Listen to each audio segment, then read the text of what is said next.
Greg Anderson, welcome to the show, buddy. Thank you for having me. I appreciate it.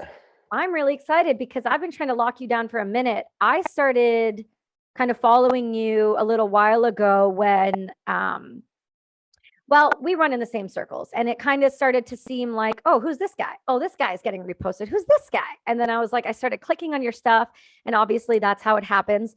And I started to realize not only were you, in the military and multiple deployments, but you were a ranger, you were a police officer, you owner of a jujitsu gym. You embody what most people wish they could have the courage to do, like one of those things. Instead, you're like, fuck it, I'm gonna do them all. So I was excited when I got to kind of figure out who you were a little bit. Obviously, social media doesn't tell all of the truth, but I started to listen into your show, the Endless Endeavor podcast, and I started to kind of just to get a feel of who this guy was. I was like, yeah, we need to talk. We need to have a conversation, my friend. No, then that's one of my favorite aspects of Instagram. Like the internet is a cesspool in a lot of ways, Yeah. but and brings out and highlights the worst of humanity.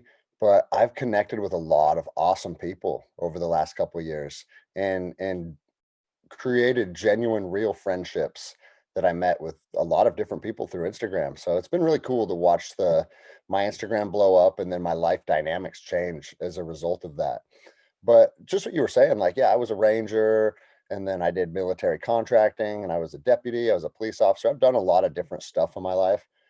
And the reason for that is like I feel like I enjoy something other than jujitsu. Jujitsu's been a constant the entire time. But I like new challenges. I like to open new chapters of my life and I like to experience new things. And to me, it's strange that our society is kind of we have this unwritten agreement where you become educated in something or you develop a certain skill set and now you do that for 25 years of your life Yeah. and then you go off and you die and it's Yeah. like it never felt right with me. I wanted to experience new things and it's like being an army ranger was awesome and it helped me grow into who I am today and it taught me a lot about myself. I got tons of combat deployments and it was a really powerful phase of my life, but I don't want to be one of those guys that looks back on my time as a ranger and that defines me forever. And to me, the veterans that do that, I actually think that's kind of sad. You see 70-year-old men with their Vietnam hats on, and they're still living in those times. And that's why I think it's important to always move forward, always have something in front of you, a goal that's challenging you, instead of always being fixated on what's in your past. It's interesting that you bring that up too about Vietnam vets, especially, and the older vets, they wear the hats. I do wonder though for them if that was, as sad as it is, I wonder such a different time, the availability for, full rescale change to change literally careers was maybe just not an option. Like back then when those people kind of were coming out, I don't know that they had as many choices. The internet wasn't really around yet, and so it's interesting to see it now because it with them they almost get a pass. It's not like you see someone Yeah. walking around with like an Afghan vet, which was like one of us within the past 20 years. That's a different animal with that than and I feel like it is with Vietnam vets, because I'm like, you get a pass. There was no internet. You probably went back to a small town. You probably spit on a ton. Your wife most likely left you. There was it was just a different time. It was a different thing. And so they get a pass in my books for the Vietnam hat. I don't feel bad for them. I'm like, you're cool. I like you. I start to see Iraq and Afghanistan. I'm like, too early, bro. Well, and that's what kind of made me come to that conclusion. Because when I was younger and you'd see Vietnam veterans, it's like, oh wow, those guys have been there, done that. That's cool. That's respectable, right? And it's not until I'm later in life and now I see my generation because I'm 41. So I'm not too far past my prime, but I'm past it, right? Like my days of Oh, come running and on. well, try if the revolution happens, I'll get some more running and gunning in. But Yeah, I was gonna say, buddy, come on now. for right now, there's a good chance that my days of running and gunning are behind me.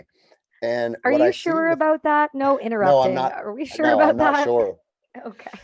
But when I look at my peer group and I look at the guys that I served with and the guys I deployed with, a lot of the guys that are just stuck in being a ranger defines them. Everything Mm. about them is ranger. And it's like if you love being a ranger so much, why didn't you stay in the regiment for 20 years? A lot of these Right. guys do one enlistment and they get out, and then they allow that 4-year block of time to like basically identify them for the rest of their lives.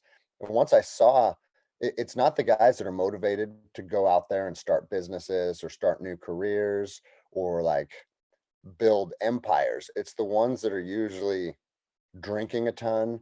They're stuck in their own depressive cycle, and they have one thing that they're proud of in their life, and it's that. And it's I feel like it's like a dichotomy, as is everything in life, right? Because you need to be proud of your past. You need to understand that it helped shape you, and you should look back on your military service with pride and dignity. But you can't look back on it as something that is the highlight of your life, because life has to be in front of you. I look at my life right now, and I think the best times are yet to come. If you look at your life and think, man, my heydays were 20 years ago, that's like Uncle Rico on Napoleon Dynamite, Yeah, if yeah. coach had just put me in. And Oh, it's a man. sad thing that we see with a lot of veterans. Oh, it is. And I And have, go I was ahead. gonna say I have my Ranger panties that I wear sometime when Oh, I'm working out, and I have my Ranger coin. I still have some memorabilia that reminds me of those days, but I try and walk that line of like living in the present and focusing on what's important right now, i.e., my family, my health, jujitsu, and putting my energy into where it serves me and my community, not just being stuck in those in what I used to be.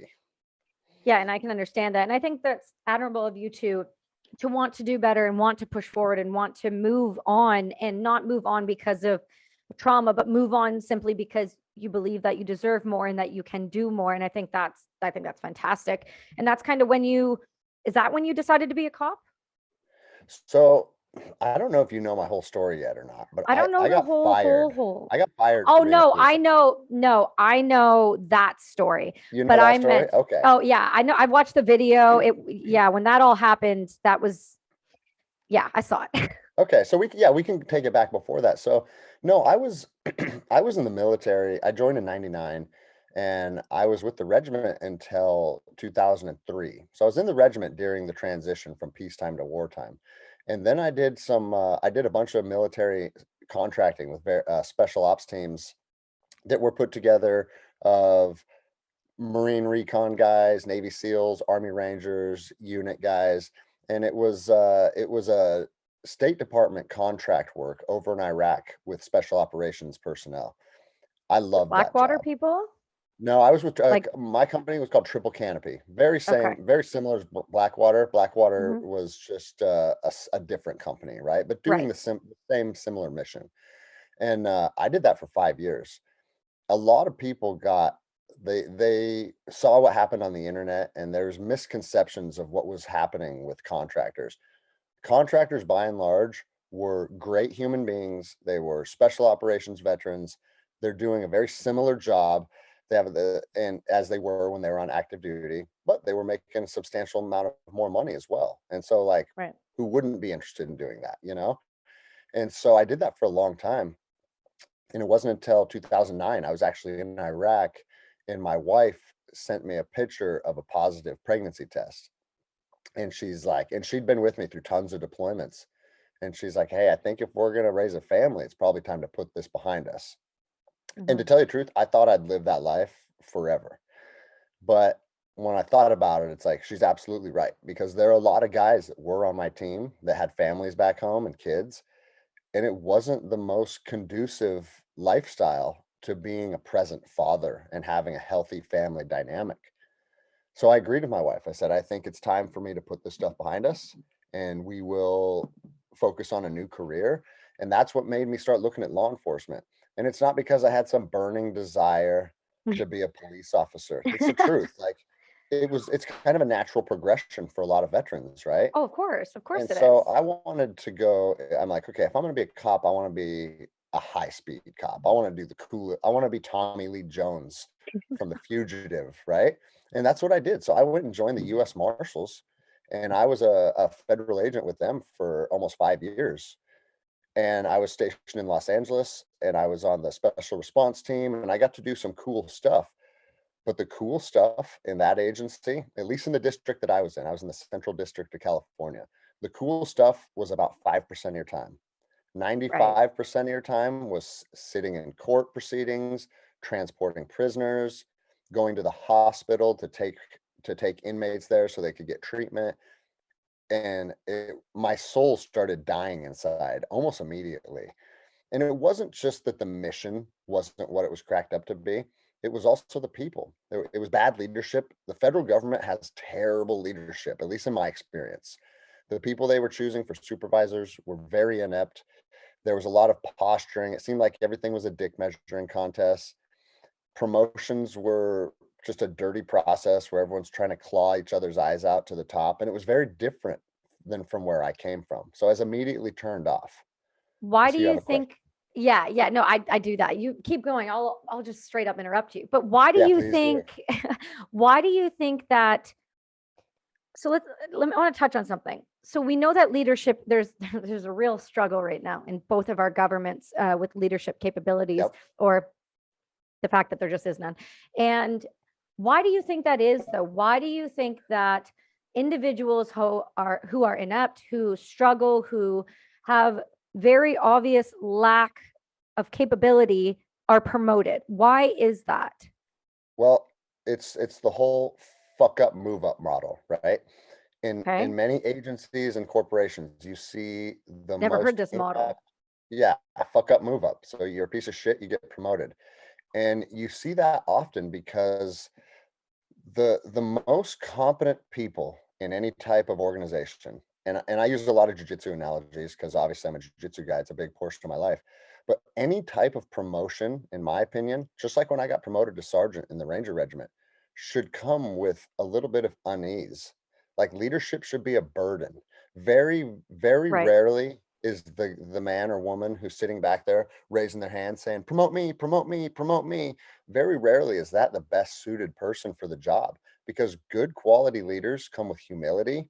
Good quality leaders, they they understand that the farther up you move up the chain of command, the more of a burden that is, the more responsibility you have, the more eyes are on you, and the harder that it's going to be for you to be a quality, competent leader. And so I feel like if you're at least once you leave the military and you're in the federal government, very rarely, or I shouldn't say very rarely, never does the person who doesn't want to seek leadership get promoted.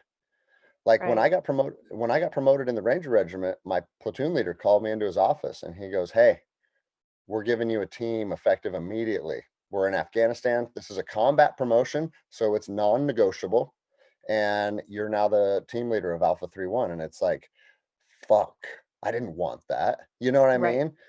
And now when you go into the law enforcement side of it, everybody that gets promoted is the people that are begging to get promoted.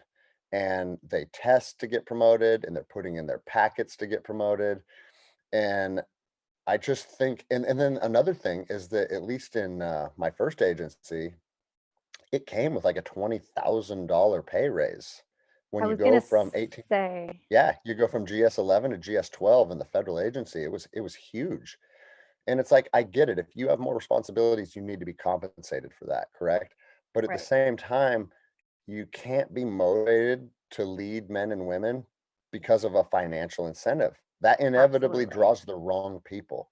Right. And so I would see the good people reluctant to promote, the bad people always chasing promotions. And what you find is a system that is as soon as the leadership at the top is not your strongest people, the agency's upside down. And I couldn't get away from that agency fast enough. And so I did like almost 5 years, like I said, and with hopes of maybe things will change or maybe I'll get a transfer, you know what I mean? Because I put a lot of time and effort into getting that position. And it reached the point where I realized this isn't going to be something that I can sustain for 20 years. So then I went and I switched to local law enforcement. Most people start in local law enforcement and then they move to federal. They almost look at it as like a promotion. Right. But, I did it the other way, and to tell you the truth, I think local law enforcement is, better suited for me I enjoyed my time doing that job a little more. But and I don't even have anything really negative to say about the agency that I was with as a local police officer in Seattle. But once all the coronavirus stuff started happening, I felt it was our duty as people in positions of authority to speak out and stand up against this. And It so that's what I did. so well, we'll go down that rabbit hole for a minute. The United States government has just issued a statement on their government website that just straight up tells people they're gonna die. Oh, Um, yeah, I shared that on my Instagram. It was going around quite a bit. And so yeah, I was like, I need to go see this from the source because a lot of times the internet's bullshit, you know? I Hey, didn't sure. believe it. I didn't believe Yeah. it. Like Jez posted it, so Garen Joan posted it, and then I saw, and then somebody else, I think that was in our circle, posted it. And so I messaged them and I said, "Oh, it was Dan Holloway." I was like, "Tell me this shit's not real." And he's like, "It's super real." And I was like, "Hold on, Dan said it's real, so I need to double check that it's real." And I looked, and I'm like, "It's painfully real." And then I messaged Alana Stott, and she goes, "That's on the way." She thought I was lying. She's like, "Hold on, wait, is that real?" Because then I started getting asked, "Is that real?" That's crazy that number one, there's that much of a lack of trust that all of us are going, wait, that's a joke, right? That can't be real, Well, but here, let it's me just read it there. for the listeners, anyone listening that hasn't heard this statement. This is from whitehouse.gov. This is a press release, and it said, "We are intent on not letting Omicron disrupt work and schools for the vaccinated. You've done the right thing and we will get through this." And then pause. For the unvaccinated, you're looking at a winter of severe illness and death for yourselves, your families, and the hospitals that you may soon overwhelm. Like, and here's the thing, man. Like, when I know you're trying to intimidate me, when I know you're trying to use a bullying tactic, when I know Right. you're coming at me with like a or you do this or else energy, it's go Mm. fuck yourself immediately. And I don't care if it's get vaccinated or if it's, hey, I want you to wake up and drink a glass of orange juice every morning, right? And I use the orange juice analogy because I like orange juice. But if the government said, hey, you're going to drink one glass of orange juice when you get out of bed, or else, I would put my body armor on and I'd grab my AR-15 and I'd be like, let's fight to the death, motherfucker. Over Because orange that's juice. not their role to Right. tell us what to do with our health and with our bodies. And the reason we know all this is bullshit is because exactly that. They haven't told anybody what to do in regards to their health or their fitness or their well being. And now they're freaking everybody out about Omicron when there's been zero deaths from it. It's, Omicron has been described as a mild sore throat. So, I yeah. mean, it's very obvious that every single opportunity that our governments get, they want to inject a bunch of fear with hope that that helps them control us and keep us behaving in the manner that they want us to behave in. And I've been screaming from the mountaintops. I mean, it's why I lost my fucking job. The government doesn't get to tell you how to live your fucking life. And they have been trying relentlessly for 20 months now to dictate everything that we do. And a lot more people, I think, are seeing this for what it is. And I'm grateful. I am nervous though, because I'll tell you do you know what's going on up here in the top of you, on the top of you, right above you? I've seen a lot of what's going on up there, and it is concerning because it's communism. It's real tyranny, you know. It is. And, We and I really live in are under that. Seattle, Yeah, you're where right below me. you can't go to a restaurant without your vaccine passport. And in restaurants that aren't letting me in, just so they know, and it's not just me, it's everybody I know. If you don't let me in because I don't have a passport, it's not that okay, I'm not gonna eat dinner there tonight. I will never fucking step foot in your bullshit facility ever again, ever. And what you're Right. They doing is lose you're people. alienating a huge percentage of your customers. And in most industries, like I own a small business, I own a gym. I understand what it's like to have the struggles and the ebb and flow of customers and memberships. To just arbitrarily write off half of your potential customers over some government mandate, it's because you're a fucking pussy. Like, I don't feel bad for businesses anymore that are like, oh, we're struggling. You know, I don't feel bad for you because you're a fucking pussy. My gym has grown by 500% since COVID Wow. started. I'm making 3 times as much money teaching jujitsu than I ever made as a police officer. And I don't say that to beat my chest or, oh, look how awesome I am. I say it because it's important for people to know that if you stand up, you resist the mandates. I told my county to fuck off. No one in my gym has to wear a mask. No one in my gym will ever have to be vaccinated. And Have you if ever you tried come to here, breathe with one of those things on? Like yeah, actually exactly. breathe. Like I teach fighting. Like we're on top of each other. We're strangling each other. Try and put something over your face and do that. And that just goes to show you the people that are trying to tell us what to do are not athletes, are not fighters. They don't know what training's like. They're so out of touch with who we are that they don't get to fucking tell me what to do. And Right. so my gym is open, and I initially shut down just like everybody did because it's like, oh fuck, Ebola's coming. We're all gonna die. Like Right. I got caught up in that initial fear wave because I'm 40 years old. This is the first time something like this has happened in my life. But once I started to detach emotionally and just observe what was happening with our government, you started seeing, and I don't know how it was in Canada, but down here in the States, So bad. they deemed essential versus non-essential. If you were Yes. non-essential, you had to stay home, you couldn't open your business, you were basically fucked. If you were somehow deemed essential, hey, life is great, have your business open, go to work, do your thing.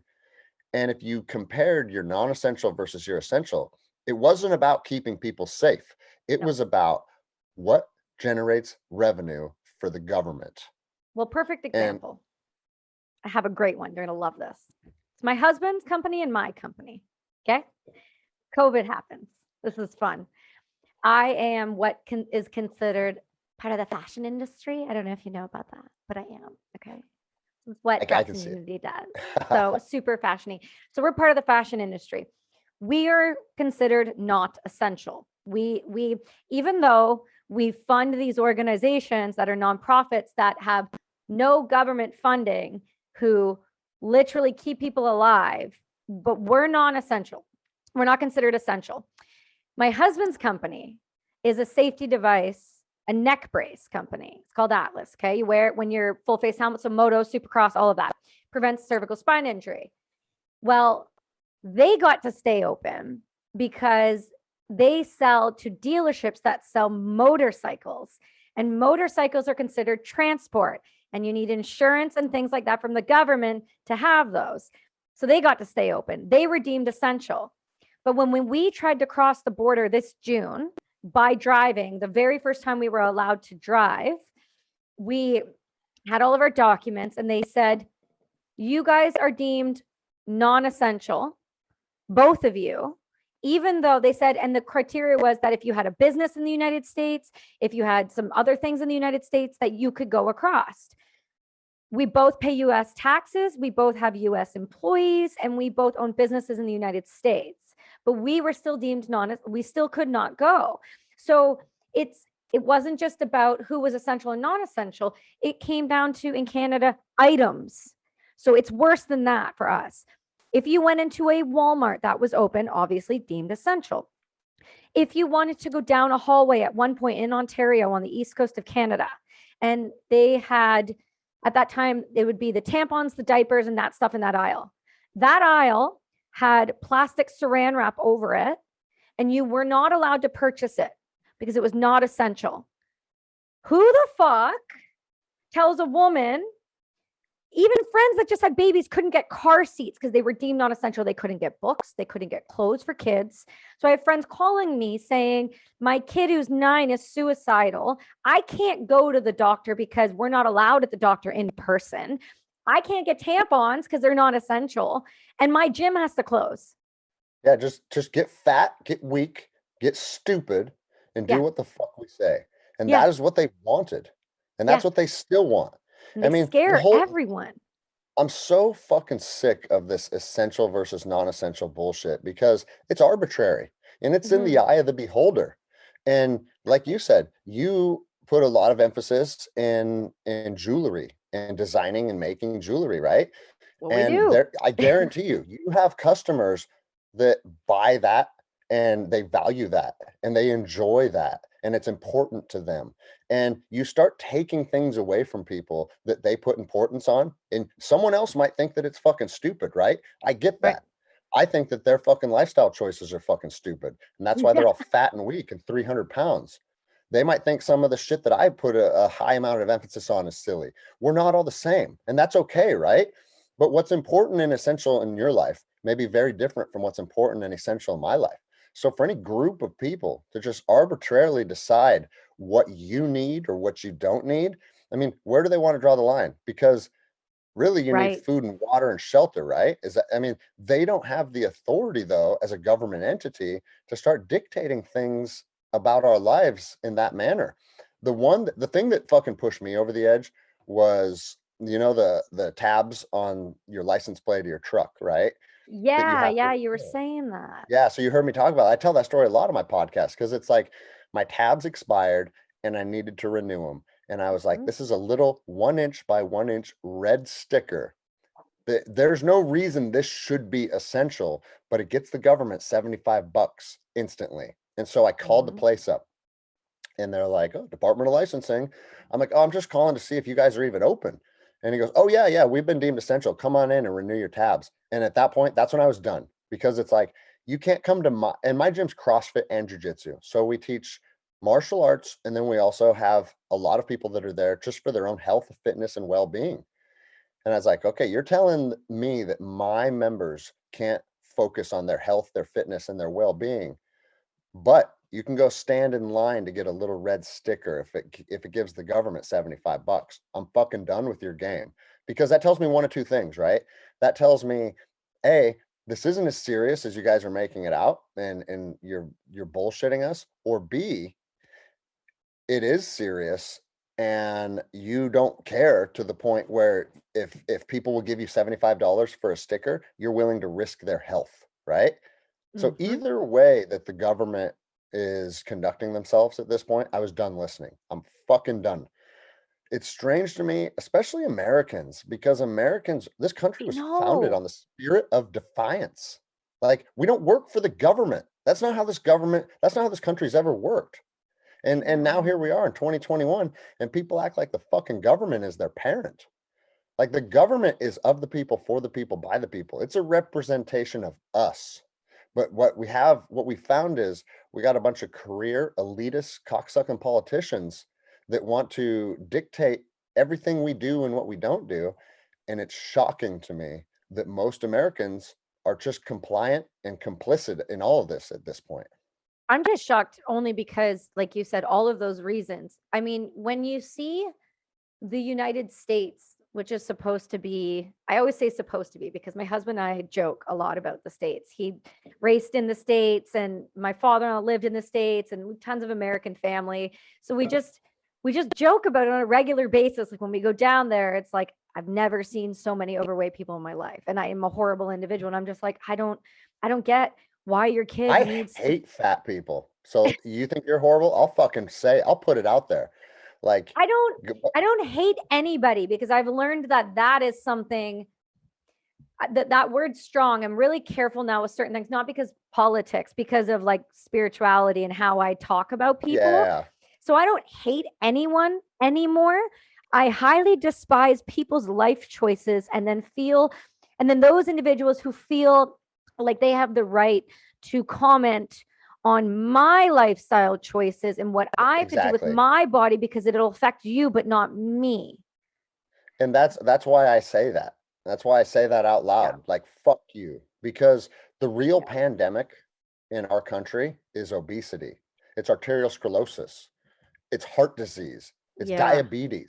That's the real fucking pandemic. And all the people that are dying of COVID are sick with arterial sclerosis, heart disease, and diabetes. Right. And for whatever reason, we just want to turn a blind eye and say, no, it's not the fact that you've eaten yourself to death, you're Yeah. metabolically sick, and now your body doesn't have the proper immune response to fight off an illness. Nobody wants to say that.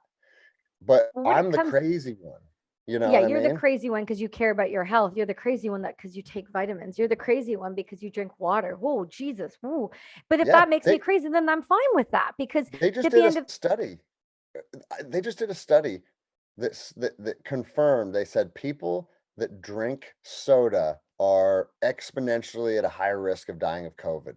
And I could have told you that before they did the study, but now it's out there. You know what I mean? It's ridiculous. we have this I have this mental, so we do this thing every Monday called Mental Health Monday, and we do it every day, every Monday at 9:45 PST in the morning, and we go live, and we have this group chat on Signal though, that people from kind of all over the world are a part of, and they're from this group, and there's a bunch of people right now that, and I'm not exaggerating, and I'm only bringing it up because I'm genuinely proud that they're slowing the fuck down on this. One of them said, I drink on average 9 Coca-Colas a day. Nine. That takes 2 hands to make. Two. That blew my mind. And I sat there and I said, wait, hold on. You drink 9. And he goes, yeah. I said, how much water do you drink? He's like, a couple glasses. I was like, cool. How much coffee? He's like, yeah, a couple coffees. I was like, okay. So he works on machinery. And I said, have you ever seen the videos or have you ever used Coca-Cola to clean with? Because it will eat rust. It will eat Yeah. metal.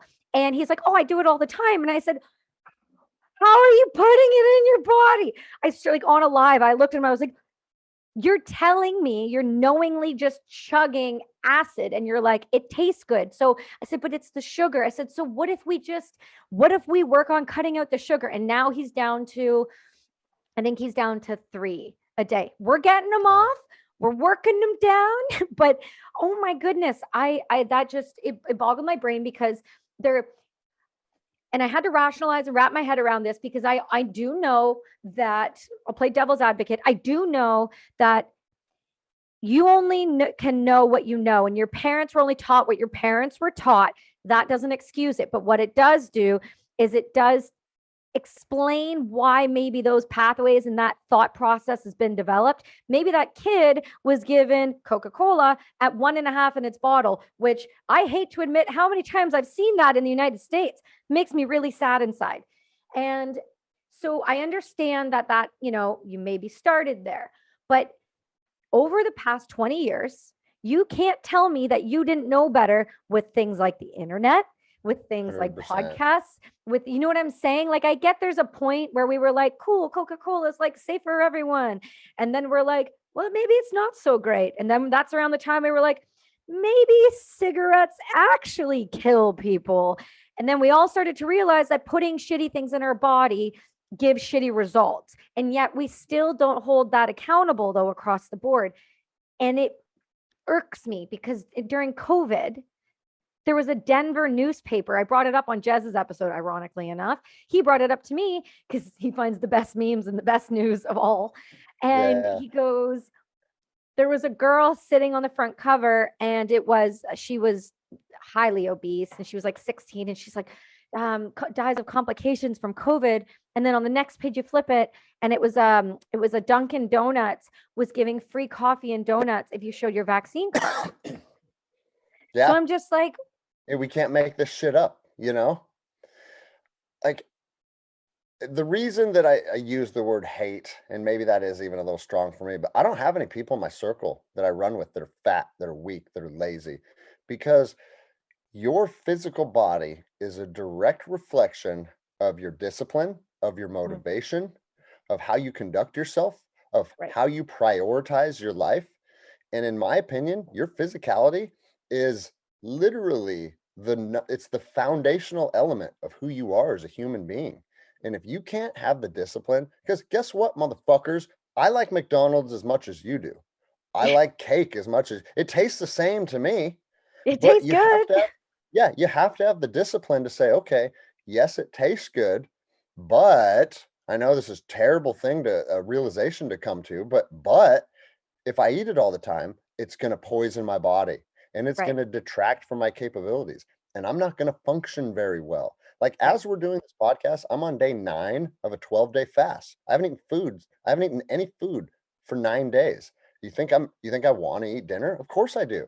We're all the same biologically. We're all driven to eat calorically dense foods because our bodies are still in our DNA. We live in a feast and famine mindset Hmm. where 200 years ago, I bet there wasn't any obese people because it wasn't even an option. You ate when you had food available and you starved when you didn't have food available. Right. And going through those feast and famine phases is what made people have this just like vigorous appetite to eat because it served us thousands of years ago. But now we've created this utopia where at any given time in our day, we can walk 15 feet, open our refrigerator, and we have 45,000 calories in there to choose from. I mean, why is anybody surprised that we're all fat and weak? We've made our lives too easy. And so knowing that our lives are easy, and I'm appreciative of this. It's cool having kids that are raised in a society where they're not getting eaten by bears and Yeah, stolen that's from great. rival tribes. You know what I mean? Like life used to be fucked up. I'm glad that we live in this time where it's not so fucked up. But because it's not so fucked up, people are creating their own problems.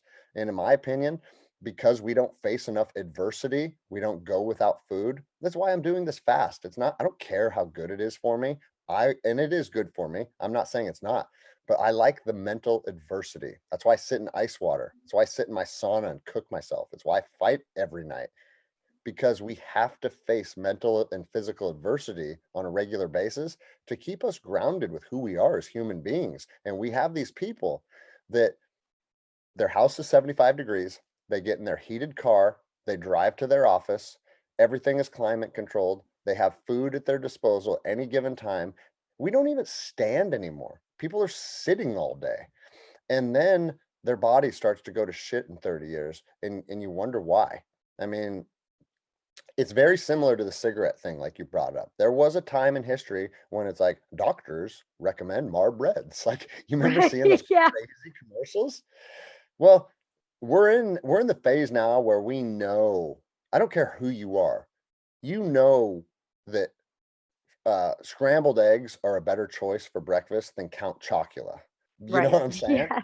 Yes. But I mean, I was an 80s kid. I grew up on Cocoa Puffs and Reese's Pieces. Like Right. my parents my parents didn't understand nutrition very well, but when I became 20, 21 years old and I was in the military and I was working out every single day, I started to look into it like what nutrients are going to serve me better. Hmm. And you start to go down that path. That information is widely available now, and it's a choice to stay uneducated in this realm. Well, and that's what happens. I know that's why I brought that up because if I didn't have martial arts as a kid, I would have not had great eating habits. I know that for a fact. I understand that. I know that when I think I was like, how old was I at the time when that happened? Oh, between 8 and 12. It was the first time I was fighting at the national level and I had to make a weight class for the first time. And I Mhm. was like between 8 and 12, a young girl. And I remember saying no to a teacher when she brought around Timbits. You guys call them donut holes. You know what Timbits are? Yeah. She was bringing them around and she was giving them to the class. And I remember I said, no, I can't have one. I have to lose weight because I was a couple pounds over the weight class. That to me seems like a rational, that's rational because I was fortunate enough to start fighting when I was 4. So my mom and I and my family learned, you know, dad grew up on a farm, but we learned that I had to eat a certain way to be able to train a certain way and at a certain level. And my coaches helped my parents meet with that. And if they didn't have that guidance, I don't know that I would have turned out the way I did. So I'm really grateful for that. But on the flip side of that, me saying that triggered the school to call a pediatrician and be like, this child's being neglected because she doesn't want to eat donuts. Well, because she thinks she has to lose weight. There's in their mind, there's no way that maybe this kid who we know has been fighting since she's been 4 years old and dedicates every waking moment to this sport. There's no way that she would have to do something for that. And that wouldn't be deemed acceptable because the child should be eating the sugar we give the child. Well, that just is I love that story. I'm going to use that story because Go for it. that highlights the problem with society is that you have this fucking teacher that's trying to give our children poison All right. Donut holes Yeah. are poison. Yeah, they taste good. Congratulations. We've established that. But they have zero nutritional value. High fructose Mhm. corn syrup, we could do 10 podcasts on how bad that is for you. Mhm. And this child has decided, I don't want to eat your poison. Oh my God. What? And Had you're to the go till I strange. was 18. Yeah, your parents are the strange ones. You're the strange ones. Yeah. We need to get the authorities involved. She Yeah. doesn't want to eat our poison. Like She had to it, lose weight. she had to lose weight. Yeah, I It's had to like, lose 2 pounds. And like in them, their mind, I was already 74 pounds. And in their mind, they're like, oh, she has to lose weight. Her parents must be neglecting her. They must not be feeding her right when they've seen and been involved in my life to know my habits. And yet these teachers still take it upon themselves to think that they know best. well, and that's why I just pulled all three of my daughters out of public school. I So pulled I jealous. pulled my younger two a year prior. As soon as the COVID shit started and my fucking kindergartner had to be learning through an iPad, I was like, nope, this isn't going to work. So I found the only school in Western Washington that is mask free, vaccination free, and they're fucking awesome because they're a freedom based organization and they're not accredited through the state of Washington. They're accredited out of state. So because of that, they don't even listen to what any of the mandates have to say. They don't give a shit, and it's awesome. But I pulled my younger two, and then my oldest, who's 12, so she's probably 11 when this happened.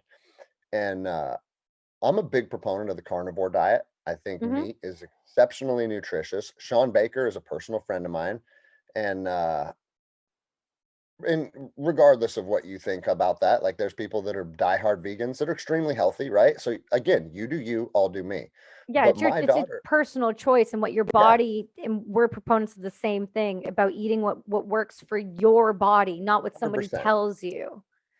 And so Yeah. my daughter is in her seventh grade or sixth grade science class, and Oh her dear. her teacher started talking about how eating meat is terrible for you, and it's terrible for the environment because it contributes to global warming. Nobody should eat beef anymore. And my daughter knows that I'm a proponent of beef. Like I've done diets where I've eaten nothing but steak for months at a time, right? With good results, both like aesthetically and then also like performance driven. And so I told my daughter, I said, before we take this conversation any further, describe what your science teacher looks like to me. And my Oh daughter, no. like, Oh oh no, no. she gets kind of a smirk and looks down. I said, yeah, that's what I fucking thought. And I talked to my daughter just like I'm talking to you. Like we're real in this household. And I said, that's what I fucking thought. She's a great big obese motherfucker, isn't she? And she goes, she's really fat. And I said, okay. Do we do we take nutritional advice from people that are really fat? And she's like, no. I was like, no, not only no, like fuck no. Like I'm gonna complain to the school. Like stop Yeah. telling my kids what to eat when you Yeah. look like a 300-pound bag of shit. Yeah. And it's like, I know I'm always the crazy one. I'm the crazy parent. I get told that all the time. But it's like, wouldn't you think that someone that's going to coach our children on what nutrients to put into their fucking body should have an understanding? No, no. I can just arbitrarily say things to you that I think I align with both like socially and politically and shove it down your throat as fact. And that's kind of the foundation of like the entire problem that we're seeing here in America. And that's why I was like, that's it. You're out of that school too. We're done with them. I know I keep seeing pretty much everyone I know is like pulling kids. And I'm sitting over here and my husband and I are like, he's like, he's working full time. It's like, I'm working full time. I just look at him and I go, listen, little one, we will talk about this stuff at home. And he's a Yeah. headstrong individual and he knows what's right and what's right and what's wrong and what's wrong. And we make sure that kid is dialed. He went to an outdoor preschool during COVID. So he's 5. Okay. So Okay. we missed that, like that weird time where we just got lucky that he was young enough, but not too young, where he only wore a mask and can't like think for himself or have emotional response because of masks.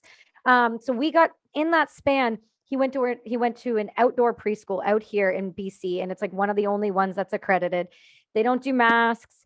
They don't. They It's a child led program. They learn to forage. The kid got a hatchet at 4.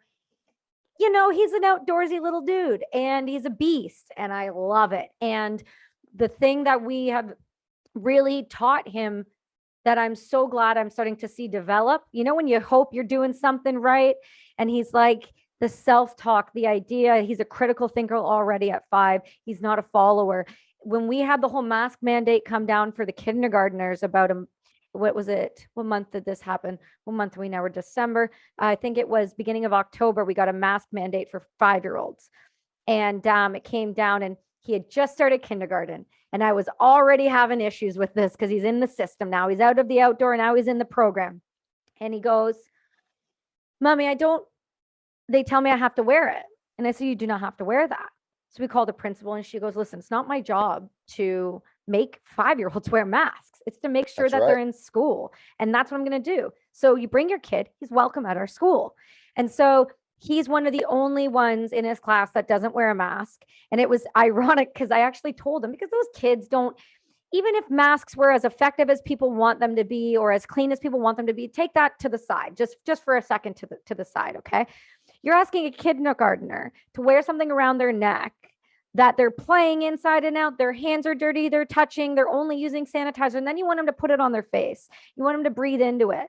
So I said, buddy, if you wear it, you're probably going to get sick, because it's not like you're in a medical facility where they're changing them every time you leave the room. You're not touching them with dirty hands. You're not inhaling constantly in them. You're a kindergartner. They're going to get disgusting. Sure enough, the week he's like, Mommy, I'm going to wear it. And I said, fine, go for it. Let me know how it works out.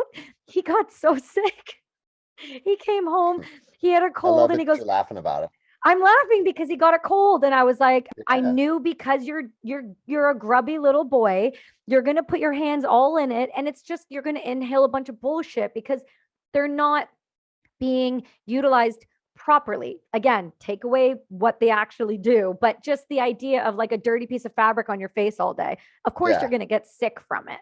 Well, Go ahead. let's take it a step further too, is that this fucking disease is statistically insignificant when it comes to children. Yeah, well, There's that too. they're not at a risk. Right. And so, well, there was one kid that died, and she was 300 pounds, and she also had leukemia or whatever it is. Every source, and I'm a parent of 3 daughters. I understand the importance of the parental bond and how important your kids are. And if I lost a kid, it would ruin me. Of I'm not course. saying, but and I think every parent on both sides of the spectrum will agree and respect that. But at the same time, you can love your kids all you want, but we also live in reality. So if you poison them with donut holes for 12 years, they're 100 pounds overweight because you made them sick, and then they catch a disease that kills them. Go look in the fucking mirror. Don't Yeah. start casting blame or saying that my child needs to do this or every child should be masked up. Go look in the mirror. You poisoned your fucking kid. And then you also have people that are just, I mean, it's just by chance. A certain amount of people are going to have different ailments. And I mean, I know a person personally, a friend of mine whose wife died of COVID because she was already dying of leukemia. Mm, And that story is extremely sad, and it crushed our community, but at the same time, we have to be able to look at that logically and be like, she didn't die of COVID, okay? She died with right. COVID, and all the kids that are dying, and even when I say all the kids, the very few, they Hmm. died with COVID, not from it. And so now you expect all of us worldwide to implement these weird fucking protocols and do things to our kids, like fucking not let them touch their friends and make them sit at different ends of the table and have their Speaking face of wrapped up that, all day. It's all bullshit. we were, when you and I were talking last week, I was in Hawaii on our first family vacation, and God knows how long. And we were on the beach, and this was the day I was actually texting you. I was going to text you after because I knew how you'd feel about this. I knew you'd pop off. So I was like, I'm going to wait, try to remember, and I'm going to wait this one out. Yeah. So you're going to love it. So we're on the beach, and all of us are out, and my husband had been sick for a little while with some adrenal failure issues. And so he was like, I feel good. I'm coming outside. So we're all outside. We're having such a nice time. And Jack is this super loving, empathetic, just, I want to play with everyone and not afraid to go up to them. Mummy, do you see those boys over there? I'm going to go play with them. I was like, get it. Go for it, buddy. He runs over, flowing locks, and just so happy. And he looks down, and the mom puts her hand out and goes, stop. They cannot play with you. Sorry. And proceeds to put, I believe, about a 3-year-old and a 5-year-old, or 2 and 4, roughly in that, 2 KN95 masks on the kids, and the kids sat still in the sand for like the next 2 hours. Yeah, And Jack wasn't allowed near them. that mom needs to get slapped. That's I child mean, abuse, in my you opinion. know, I sit here in one hand and say, hey, you do you and I'll do me. And then my next sentence is she needs to get slapped. But I mean, Yeah, 30-degree heat. what kind of long-term issues are we causing with our youth through these So strange many. social like these social constraints where we're dictating how they interact, we're dictating when they can't even see people's faces, they're not supposed to touch each other, they're supposed to squirt hand sanitizer all over their fucking hands 10 times a day. It's just a bunch of weird bullshit that is not rooted in science. And that's what I get so sick of, people like, oh, trust the science, follow the science. That's become the radicals left's like talking point. Why they say that is because they want to make people on the other side of the spectrum just look like dummies. Like, oh no, you're just a dummy. So we follow the science, but you're just a dummy. So that's why I know you don't have any validity in your words, because you're just a dummy. And it's like, it's such an immature way of trying to get their point across, but not only an immature way, it's an ineffective way, because it shows, like, if you have to use dishonesty and deceit to try and convince us that your methods are the correct ones, it pretty much shows that there's more than meets the eye here, and that you are trying to manipulate, and this is agenda driven, all the stuff that we've realized over the last 2 years.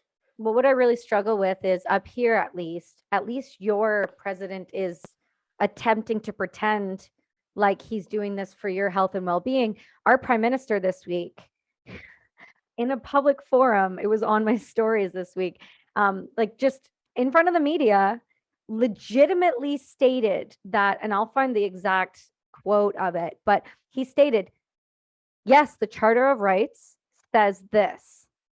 We are actively going to go against it because the majority rules, not the minority. Hold on, we're a full-on dictatorship. As soon as you went on the news as the Prime Minister of Canada and said, yes, this is what your Charter of Freedom says, and I am not going to follow it. He stated it publicly He everywhere, should be and drug out in the fucking streets and locked up in some stockade. nobody is seeing that as a problem. Nobody is seeing that the leader of the free world in Canada, the country that is supposed to be the most free, along with the United States, he is sitting there saying, your Charter of Rights and Freedoms do not matter because you are not the majority anymore. And you see what he's doing there. He's pandering to his team, to the people that are under his spell, the people that think, oh, he's correct and he's trying to save us. And so what he's saying is, there's enough of us that believe this way, so fuck the other people. And I don't know exactly how the Canadian government is structured, but when people say that in America, it makes me want to fucking punch them in the face, because we don't live in a majority rule society. We live in a democratic republic. We follow the Constitution, and we respect people's individual rights and individual liberties, individual freedoms. Like, if 51% of Americans said, I think we should bring slavery back, does that mean we bring slavery back? Like, what the fuck are you talking about? Just because, even if, and I think he's lying, I don't think that the majority of Canadians are appreciating tyranny, but let's just play devil's advocate and say that he's correct. If the majority of Canadians want to infringe on the minority of Canadians, you still don't get to, motherfuckers. You still don't have that right, period. Exactly. So he said, word for word, regardless of the fact that we are attacking your fundamental rights or limiting your fundamental rights, and the Charter says that's wrong, we're still going to go ahead and do it. It's basically the majority, sorry, it's through story, so it's basically a loophole that allows a majority to override fundamental rights of a minority. That is my prime minister. Hey, we're basically just, you know, I'm acknowledging that this is a violation of your rights, but I found a loophole, so I'm gonna do it But he anyways. said it out Bro, loud. I was gonna say, that's what I'm saying, bro. That's the kind of shit that is discussed in your back office. And then when you go out to the press conference, you articulate it in some bullshit way to trick everybody. Dumb He just dumb. says You're not it though. supposed He to just says say, you're not it. supposed to walk up, but shame on the people that just fucking sit back and allow that motherfucker to continue to say that stuff. And I'm one of them, right? Like, because my government is not much better than yours. You say at least Joe Biden tries to do this or tries to do that. He doesn't Bullshit. know what Joe planet Biden, he's on. yeah, I was gonna say So, Joe Biden just does what Joe Biden's told. That's it. yeah. And he's a bigger dumb dumb than any of them. I But heard that clip like, of his wife letting it slip on air when he was like, get him off the air. Get him off the air. He doesn't know what he's saying. yeah. I was like, what? Or Can dude, you he's giving like imagine? a eulogy at Bob Dole's funeral, and he's like, and this concludes the message. End of message. Like, bro, like I'm fucking just a nobody that runs a podcast, and I can articulate my thoughts and my stances. I give public fucking speeches sometimes, and I'm a nobody, and I can stand up on a podium and communicate my thoughts and articulate them to other human beings 100 times more efficiently than the leader of the free world. What the fuck are you talking about? I'm Like, shocked. this isn't even a right versus left issue, No, because it's not. there's plenty of people on the left, i.e. Tulsi Gabbard. I don't know if you follow Tulsi Gabbard or not. I love her. I want to talk to her so bad. She is such Dude, an inspirational human being, but just the powerhouse woman that she is, it's in awe of me how she was not elected. I know. And the reason I bring Tulsi Gabbard up, and every time I bring her up, my followers are like, fuck Tulsi Gabbard. She's a fucking Democrat and all this stuff. And it's like, Yeah, bro, but why though? listen, Because she's eh, a eh, eh, people get so, we're tribal and like, we're on this uh side, we're on this team, and fuck everybody on the other side. But that's the wrong way of thinking. Listen, the fucking left had some powerful candidates, right? And yeah. Tulsi Gabbard was one of them. Take her policy and put it on the back burner for now. Look at how she articulates herself. Look at her energy. Look at how she takes care of her physical body. That's important to me. She served in the military. She's done a lot of selfless acts with her Right. time as an American. And it goes on and on. And also, when you're talking to her, when you see the words that are coming out of her mouth, you know it's authentic. So regardless if you agree or disagree, I would rather have people that I agree on some terms with them, but I disagree on other terms, but we can have a conversation about it, right? And they know where they are. What these motherfuckers do now is they say whatever is going to paint them in the best light in that moment. And it depends on what crowd is in front of them or where they're at geographically. So you don't know what any of these people stand for, where their hard lines are, what they stand for. And so we were having the Democratic primary, and Tulsi Gabbard was on that panel. And there was a couple other people up there too that I didn't like politically, but they could sit up there, they could articulate themselves. They had better energy to them. I was like, Joe Biden's like the lost grandfather up there. What's he even Yeah. doing up there? What is this? You know? I was like, there's a 0% chance that he gets selected. Then he gets selected. And then I said, well, now there's a 0% chance he gets elected. You know what I thought happened? I thought that the powers to be in the Democratic Party did some type of assessment, and they determined that Trump was going to be unbeatable. So they put their weakest link against him with hopes that in 2024 they could come back with a powerhouse like a Tulsi Mm, Gabbard or somebody yeah. that could inspire people, somebody that could stand up there and articulate and get people like to get behind a cause. And I was Right. like, I think they're just chalking this one up as a loss, because nobody, and I know I live in Seattle, I know plenty of Democrats. I don't know anybody that likes Joe Biden. I don't know anybody, No. right? And so, No. like, what the fuck are we talking about? Every Democrat I know is like, yeah, that guy's a fucking moron. I don't know why he got picked. And here we are. Now he won. And the election fraud thing that all people on the right cling to. Listen, I don't know what's real and what's not. Right. And I wish that I did, but I can't sit here and say he stole the election. Like, I don't fucking know what happened. Right. But it sure seems odd that the stupidest motherfucker out of all candidates on both sides of the political aisle, is now our president. And now he can't even walk upstairs. He has that fucking earbud in his ear. He's like, salute the Marines. Like, did you see that one? No? He's walking by a group of Marines and he looks at them and goes, salute the Marines. Because somebody said that in his earpiece. And Right. instead of saluting the Marines, he decided He to said say it. that to him, right? And it's like, this is not fucking sustainable. So No. what's next for American politics? It's like the fucking, it goes back to what we said about leadership in the beginning of the show. The most inept people on the planet chase careers in politics.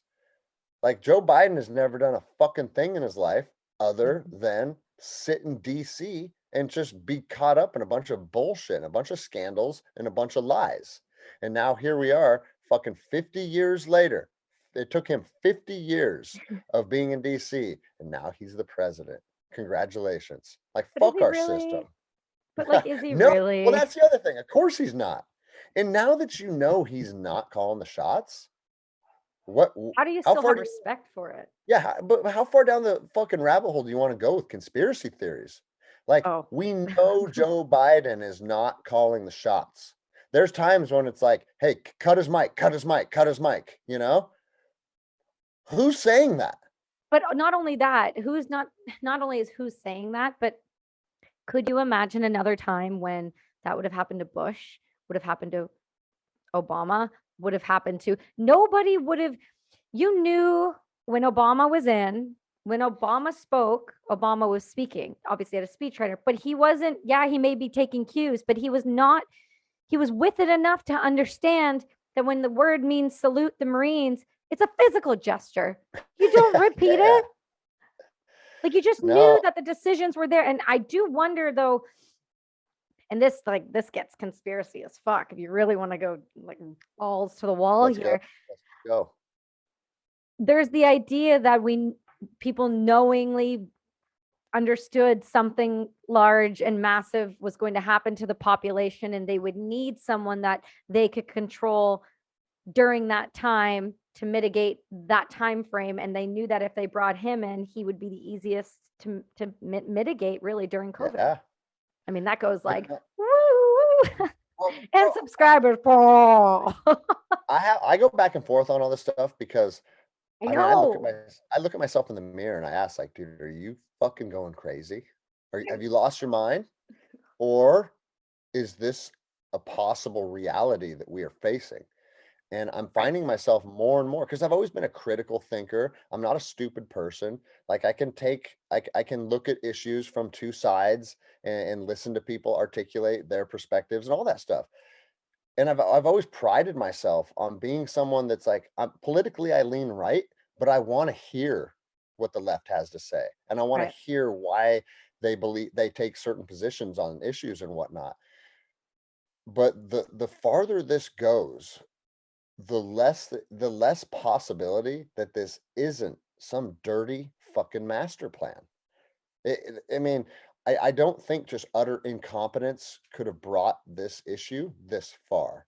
Like, oh, COVID Yeah. popped up, and now we're just almost going to seize the opportunity of a power grab, and we're going to fucking take from people, and we're gonna become self-serving, and the rich got richer, and the government got richer, while everybody else struggled and became lost their businesses. Like, is it possible that was just they just seized the moment? Yeah, Maybe. they're just But opportunistic behavior. now when we're looking at like, oh no, I'm no longer a wacko saying that COVID was created in a lab. You know what I mean? Like, Yeah. they're like, oh no, it actually was. Oh shit. Well, when someone else, and listen, I'm just a fucking knuckle dragging ranger, right? I mean, I have a degree in exercise physiology, but I have no fucking virology experience. I'm not a fucking doctor. Like, I carried a machine gun around the mountains for a decade, right? But when you say a bat fell in a cup of soup right outside of the Wuhan lab of virology that was studying coronavirus, okay, well, fucking, you know what I'm saying? Like, if the bells and whistles are going off, if something doesn't feel right, 9 times out of 10, it's because it's not right. And I remember immediately, I'm like, what the fuck are they talking about? And all my left buddies like, oh, you're so stupid. That's fucking ridiculous. The science shows it came from a wet market and blah, blah, blah. And a bat fucked up a pangolin and then it touched somebody's soup or whatever the fuck it was, Touch right? somebody's soup. Yeah. And now they're saying like, oh no, you know what? We think it came from the lab. That was actually correct. Oh, we're shocked. I'm fucking Oh, shocked. shocked. You know? But then and then it's also been proven that our fucking the head scientists of the world, Dr. Fauci, was funding the Wuhan lab of virology. Yeah, the gain of Oh function. no, I wasn't funding it because I laundered the money through several steps and it wasn't supposed to look like it came from me anymore, but it did. And like everybody's just cool with this stuff. They lie through their fucking teeth, and I then do we're supposed to, wonder. yeah, like fucking Rand Paul has called Fauci out on so much shit, and he's just under oath giving fucking testimonies like, that's ridiculous. I can't believe you'd say that. That's not true. And then it's found out, oh wait, it is true. That's happened But over why and over. isn't there's repercussions? I mean, we take such quick and rapid action on other things like Rittenhouse. We take such quick and rapid action on, for example, there was a terrorist that there was a whole thing. He was arrested in Canada. Apparently his rights were violated and we awarded him $10.4 million. So that was cute. So like, why are we so quick to rush all of these other things and put people in prison for other things and quick to say, no, they're lying here and we caught them in a lie here. But we have direct correlated evidence, forensic evidence that you can prove and see wire transfers. And yet this person still isn't being even held accountable. He's still being allowed to speak on the public's behalf. It's because they want you to have the facade of a squared away judicial system. They want to paint the picture that America is still operating in with honor, integrity, and liberty. But that's only if you're down here. When you're at the elite ruling class, they can do whatever the fuck they want. They can do insider trading. I mean, how the fuck are people like Nancy Pelosi buying a $25 million mansion? Think about that. Doesn't she? I just read a bunch of stuff about that. Oh my God, I love this. This is my Yeah, well, in-laws gonna love this episode. Go look at her fucking salary and Yeah. then ask how she can buy a $25 million mansion. And it's like, Right. that's what all these cocksuckers are doing. They go to Washington, they have fucking benefits for life, and they get filthy fucking rich. And it's like, no. What did I fucking say an hour ago? Leadership's supposed to be a burden. You don't go serve your fucking country in politics with aspirations of becoming extremely wealthy and all these self-serving desires to make me. You look at Newsom and Pelosi and all these gross motherfuckers, they're there for them 100%.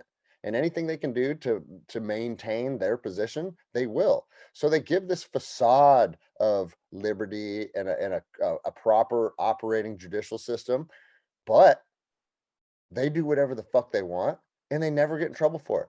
And nobody that is like, I mean, fuck, where do we stop? They are not held accountable, but if we do anything, we would be held accountable immediately. Like fucking Alec Baldwin. If I pointed a pistol at someone and shot them And they died. and they died, I would get fucking charged with a minimum of involuntary manslaughter, period. You know? But nope, once you're part of that fucking woke, that elite class of woke motherfuckers, like, oh no, it wasn't even brought up, you know? And it's like, That's what I don't how many times? understand. Because there's so many I know incidences like this. understands it. Nobody understands it. You guys, like, so for example, the British they got caught having they went into full lockdown and they got caught in photos having a party, right? So if we got caught in photos having a party, though, you and I, there'd be a minimum of a $5,000 fine. If you were like the Canadian priest that had his church open and landed back, you would get arrested on the tarmac and be held and shown as an example.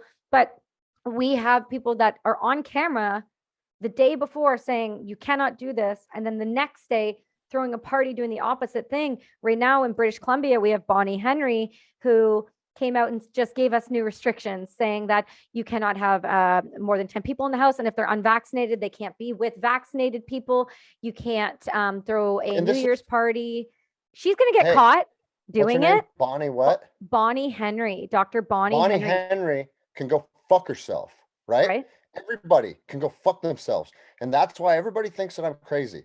But you can't see it behind me. But I have my AR-15, I have body armor, and a fucking bag full of magazines. And I'm done with these cocksuckers. Period. You want to come and try and fucking tell me that I can't have people in my house? Come fucking do it. You want to tell me I can't have people in my gym? Come fucking do it. And I've been screaming this from the mountaintops. I've been putting this on my Instagram, showing videos like, hey, my gym's open and I'm here with body armor and an AR-10 with 20 magazines, and come and fucking stop me. I dare you. And Have people are like, dude, Instagram you're gonna, pulled you? no, they never have. I hate you so much. I literally am about to lose my personal account. I've been warned 13 times for a deletion. I got 10 warnings over one weekend because I was doing a 24-hour rowathon for charity where we were on rowing machines for 24 hours. And I was tagging a charity and launching my beer at the same time because we were donating all the money from it. And they flagged me every time, For and they what? pulled it down. What was the Hate violation? speech. Oh God. And we could do a whole nother episode on hate speech because I want to let Oh, people in on a little secret. When people say things that are mean to you or about you, maybe use that as an opportunity to show a little resiliency and a little resolve and understand that not everybody is fucking nice and not everybody likes you. And bullying, again, not a popular thing to say, but bullying has probably helped a lot of people turn into strong, capable people. Because if you get bullied, you go one of two ways. You say, I didn't like how that felt. So next time, I'm going to address the situation a little differently. That happened to me when I was fucking 12. yeah, And I same. was like, okay, this kid's been being mean to me. He's been being mean to me. My dad told me to punch him in the face the next time it happened. Well, but that sounds scary. I don't want to get in a fight. Like all those emotions, you know? But now it's like everybody's going to be protected. If someone's mean to you, don't do anything about it yourself. Go tell on him, and then we're going to address it. And we have these big campaigns where everybody's nice and everybody should treat each other with respect. And it's like, I tell my daughters this. I said, if you think that everything in the world is nice and everybody's going to treat you with respect, when you go out in the real world, you're going to get eaten fucking alive because the real Nope. world is ruthless. And I'm not saying it to scare you. The real world is awesome. And I love tons of people, but there's also a lot of fucking predators and pieces of shit out there. Right. And what we're doing is we're conditioning our people to just be weak at every fucking level of being a human being. That drives me fucking crazy, as you can Oh, tell. oh no, it's okay. I understand it. I'm of the same similar mindset. I understand that there are things ebb and they flow, and we should be respectful to people. And listen, there's plenty of family members right now that literally, like, the new restrictions came out. We're on vacation. They're like, don't talk about it in front of Kelsey because I can't. I struggle to hold my tongue anymore. People are like, well, you should be careful what you say. You're working on the book, you're doing this, you need to be quiet. Certain things you need to just maybe not talk about. And I say, listen, it's not about left or right to me because I don't care. I'm more of a centrist than I am anything else. I'm not American, I'm Canadian. The difference is now is you guys have free speech. I don't anymore. So the problem is Yeah. the government can censor, Canadian government can now censor my social media. And that is how my business is run. And when you start reporting things like my charity events, that's a problem. That's not okay. What that has shown is it has shown that our leadership has influenced our society in Canada so much so that people think it's acceptable behavior to act this way. The government, my government, has almost given permission for people to say, fuck the unvaccinated people, fuck those people. They're not welcome in the hospitals. There was a 12-year-old boy turned away. My son was turned away from 6 walk-in clinics because he was unvaccinated when he had strep throat and his throat was closing. I had to sit outside of our doctor's office and be like, you need to take him in. Yeah, and you know what, dude? I'm reaching the point where all you motherfuckers that are perpetuating this, oh, I don't agree with it, but if I don't fall in line, I don't toe the line, that they're gonna shut me down or I might lose my license. Fuck you, pussy. And when the time comes, you're gonna get yours too. No fucking mercy. I'm done with these motherfuckers because, dude, what is their oath? Their medical oath. You know, you're gonna turn away a fucking 12-year-old boy because he's unvaccinated? Yeah, Like, there's lots of that happening up here, and what it's the it's in fuck the are you media talking about? recently. You should Yeah, you they should don't have your head fucking caved in with a hammer if you yeah, treat a they fucking child like that. yeah, they don't allow you in the so they don't allow you in the hospital. They still don't allow you in the hospital with anyone. So when my husband had his adrenal failure issue and he dropped and the ambulance put and 911 put us on hold, I got him in the car and I ripped him to the hospital. And when I got there, they didn't want to let me in. And he was non-communicative. He didn't have enough, he wasn't with it enough to communicate and advocate for himself. And I've talked about this on a few other episodes, to be a broken record for the listeners, but people do understand that at that time when my husband was actually lying in the bed asking for help, the nurse said no, that she wouldn't help him because he used cannabis that day. And so they deemed him a drug addict on paper and wouldn't give him the proper care. And that happened 2 weekends in a row. And I couldn't understand it because I was sitting in my car and I was not allowed in the emergency with him. And I had to just sit there and wait. And the nurses and doctors that were supposed to be helping him would come out for their smoke break, eat a donut, who were already very overweight, hug each other with no masks on, and then walk inside. But I wasn't allowed to be there to advocate for my husband. And the thing that bothered me the most out of all of that is the year before we were touting these people as heroes, these nurses as heroes and all of that. And listen, you and I both served in the military. You knew what you fucking signed up for. You just got a taste of it. You just got a taste of Yeah. what real shit looks like. You Yep. went from being on base to fucking outside the wire real quick. And a lot of people didn't like Exactly. that. And a lot of people were like, oh, feel bad, feel bad. And I'm like, I don't feel bad. That's your job. You're in a situation that sucks right now, but that's still your job. I'm not going to And sit if you there. don't like it, change it. Well, and exactly, if you don't like it, change it. It's the same with a lot of teachers I know, where they're like, how am I supposed to, ever not live where I'm living and do what I'm doing when I'm only making this money? Then if you don't like being a teacher and you're unhappy there, get up and change your fucking situation. I don't agree with the behavior of people saying, well, the restaurant had to impose it because if they didn't impose it, then they would lose their restaurant. Well, this is why this is all happening, right? Exactly. People don't think that there's another option. People don't think that you can push back on things. They're It's because fearful they're of what will cowards. happen. They're Yeah. cowards. And then people say to me, well, it's not fair. My favorite thing is it's not fair to take it out on it's not fair to take it out on them. It's just the restrictions. Okay, so it also wasn't fair that we put stars on people and said that they could only live in certain parts of town. But fun fact, that's happening. Fun fact, there's camps in Australia with barbed wire that you can't Yeah. leave. So do not sit there and tell me this is different. Yeah, it may be in modern times and we think that that can't happen. Well, then tell me why there's 12,000 active concentration camps in China, but we let that happen. So don't Yeah, tell it's me this happening. shit can't happen, because it can. And it's happening from within and it's happening slowly and it's happening methodically. And I hate to fucking be the broken record to say, go listen to the episode, but go listen to the episode. Again, people are going to be like, they're fucking all part of the Rogan cult. Go listen to the episode that he just did with, was it McCullough? Peter Was the doc? McCullough. Yeah. If you What haven't listened to that and you have internet access, shame on you.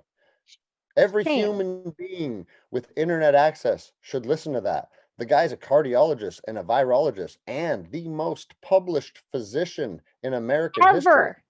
He is not a dummy. And the No. left wants to paint him to be a dummy.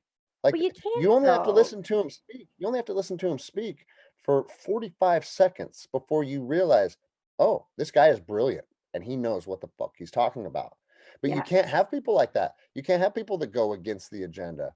But to touch on your point of people that are like, oh, listen, I don't agree with you, but my boss told me that I have to kick you out if you don't have a mask on. At this point, if you are compliant, you are complicit, period. Right. And Yeah.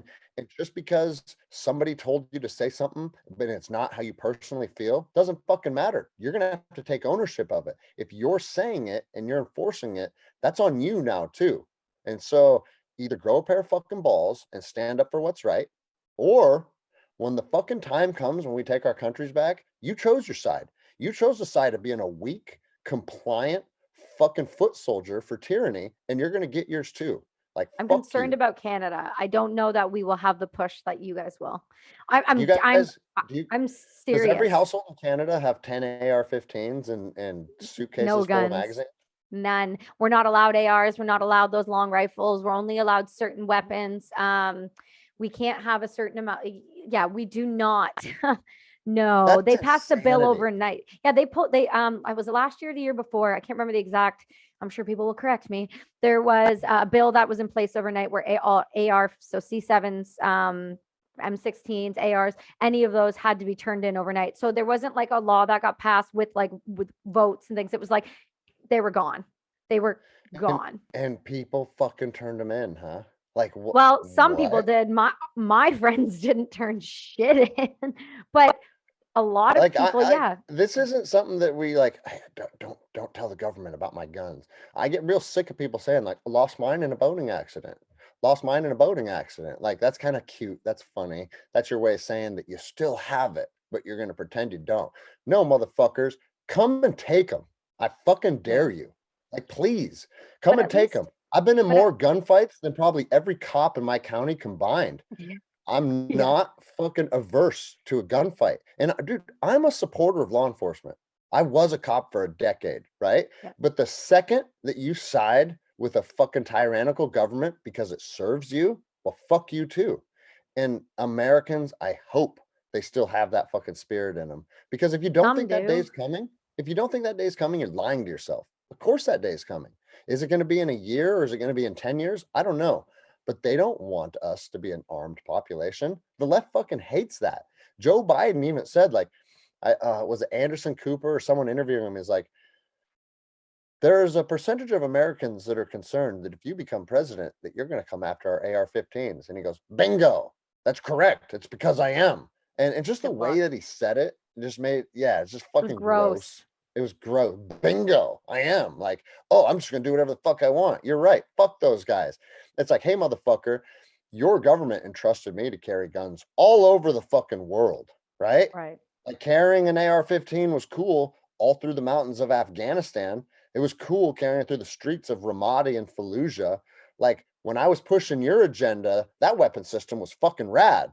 But now that I have three little daughters that I want to defend, nope, probably shouldn't have it. That's dangerous. That's too dangerous. Like, meanwhile, you're surrounded by teams of men with AR-15s because I used to be one of those guys. I worked Department of State security. I Yeah. worked Department of Justice, Supreme Court Justice security details, where you have teams of men in armored cars and everybody has an AR-15. I wonder why that is. Maybe because it's an effective defense weapon, you know? It's But nope. it's interesting when you think about when you break down that just that little thought there, and I've thought about this like a lot frequently, is that all of these people, that these high level individuals that run the governments, they're all being protected by X versions of us. 100%. Do they not I wonder though if that goes through their mind. Listen, I get people are vetted. I get, people have their beliefs, but when push comes to shove, when push truly comes to shove, do you think those people are going to stand up for them, or are they going to stand up for their families?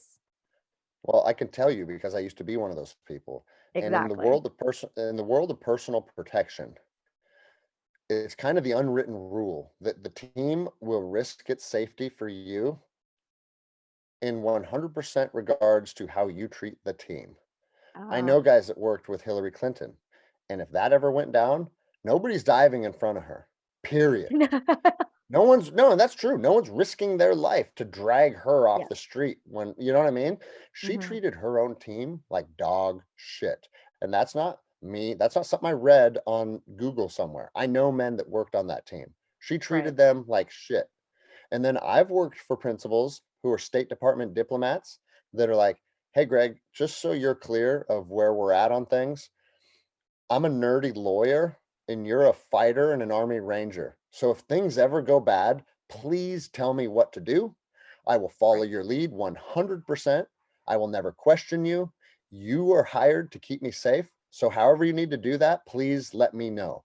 Right. They're letting you do what you need to do, right? Then you have the other spectrum of people that are being protected by security teams. They think it's like, oh, look at me. I'm modern day royalty. These guys are my slaves. They're going to do what I say. Hey, grab my Mm, suitcase for me. No, I'm not grabbing your suitcase.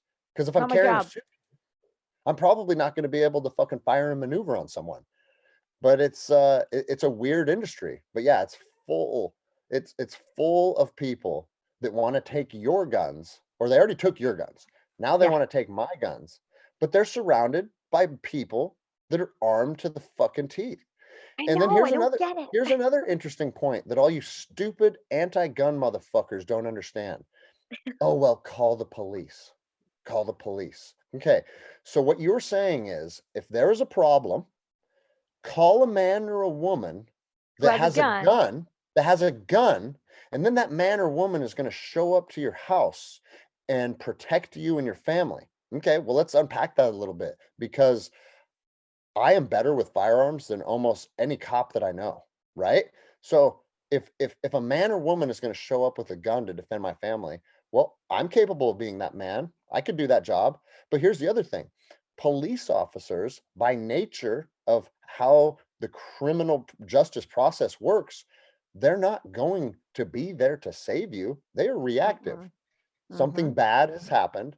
Some fucktard kicked your door in and now there's a guy standing in your living room and you have to say, this seems like a problem. Let me call for help. Now I have an undisclosed amount of time between the time I made that phone call and when that person shows up to save you. A lot of If bad shit. Yeah, a lot of bad shit can happen in 3 minutes or 10 minutes. Or in Seattle now, 60 to 90 minutes for a police officer to arrive. I'm gonna get So murdered. if you think guns should be taken, but you would call the police for help. Okay, all you left-leaning fucktards, if some guy would break into your house and fucking try and rape you and you would call the police, then you're part of the fucking problem because you're acknowledging, yep, I want to be part of a system that calls armed men to save me. I just don't want to be that armed person myself. And I just released a new podcast shirt and it says, no one is coming to save you. They're Oh, I fucking hate it. awesome. They're awesome. And because that's my mentality, it's like, listen, I like the military. I like law enforcement. That was my fucking realm for many, many years. But at the end of the day, you need to be ready to save yourself. If you're not Right. ready to save yourself, you're telling yourself a fucking lie. And I'm not living in like fear or this triggered state all the time. Like we're kind of fired up today, right? But I look at it more as just a healthy way to live your life. Like, do you know who Mike Glover is? Yeah, I've had Field him on the Prep. show. Okay, so Mike Glover's a friend of mine, and he's done my show as well. And if you look at how Mike Glover carries himself, he's the nicest, most down to earth person you will ever meet. He's But very normal. yeah, but he believes in the no one is coming to save you model, and you Right. need to be ready to take care of yourself. When you teach people the model to take care of themselves, what it does is it liberates them.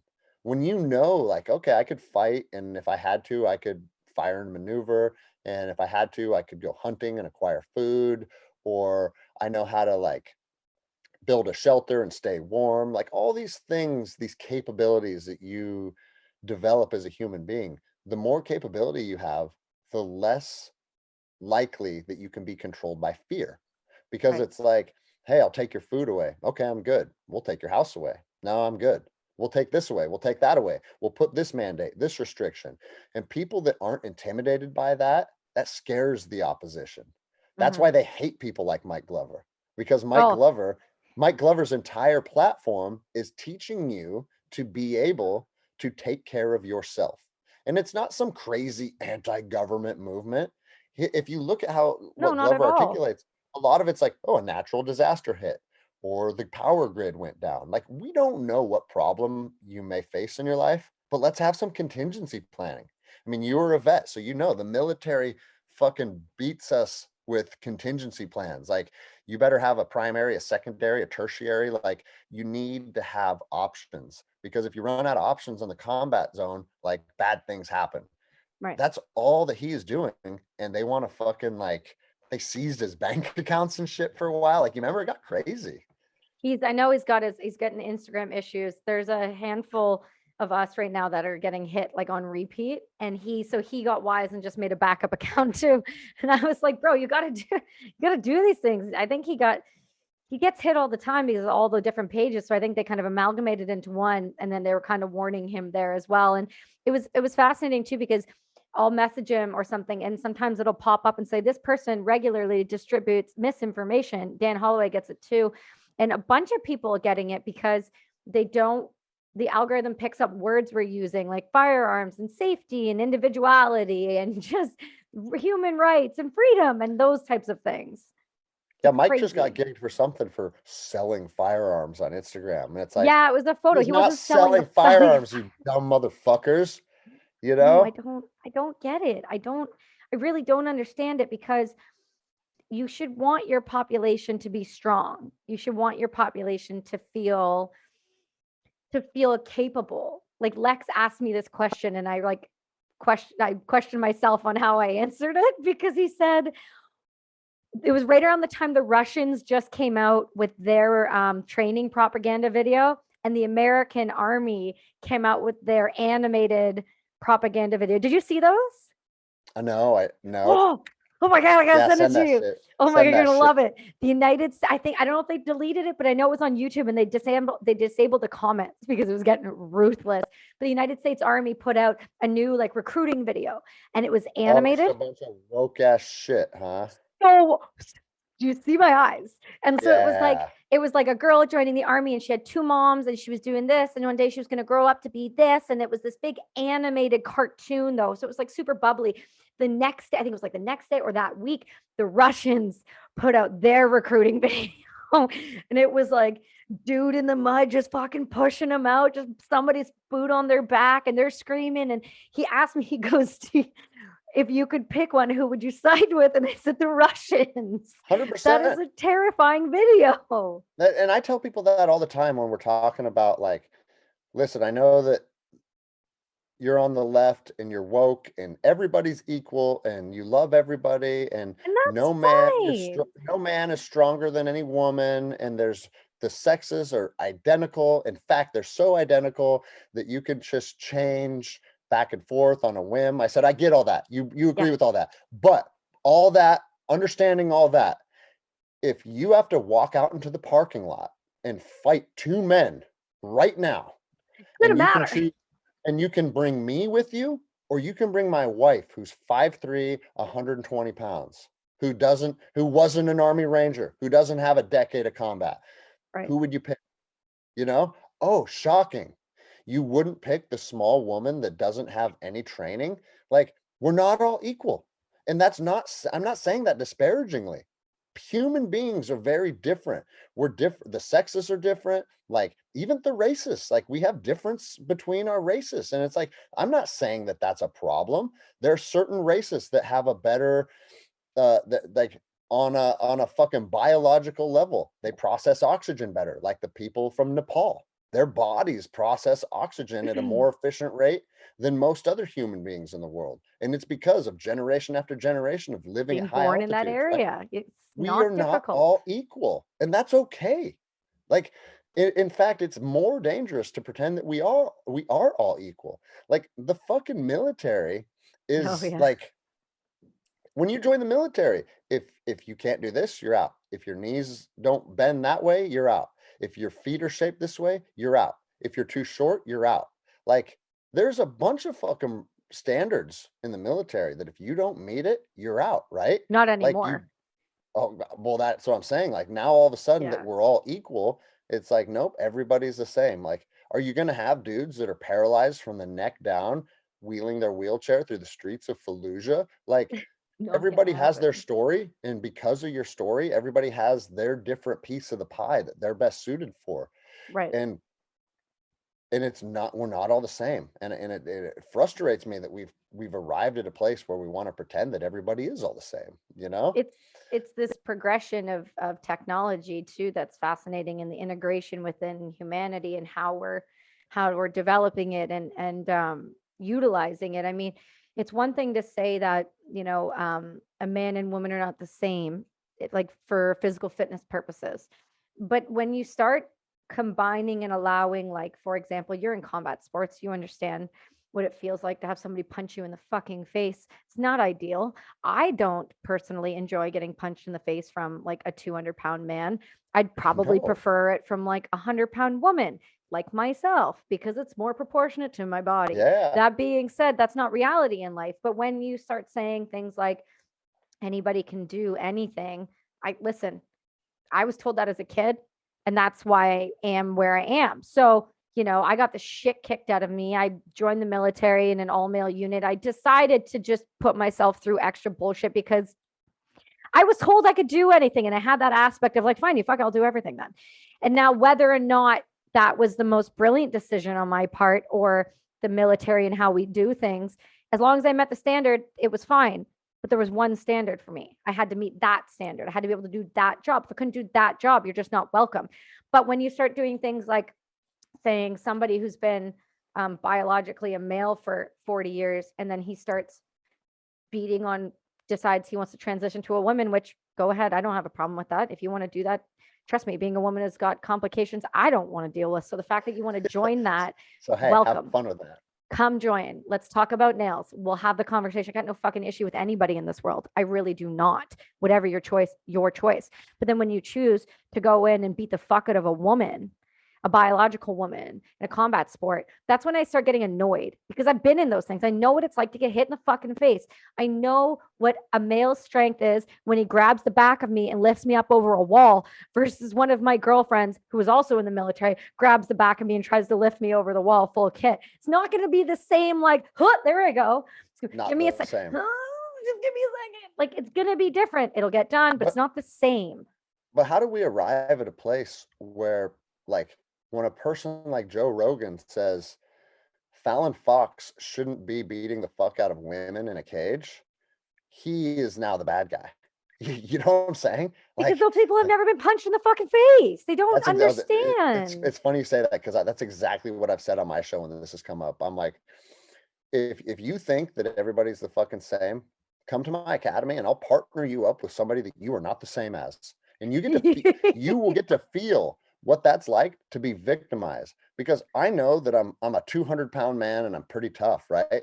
But I also know there are men out there like Cain Velasquez that would take my soul from me in 30 seconds. You know what I mean? Like, I know, again, we're not all equal. I know those Lights men are out out. there. Yeah.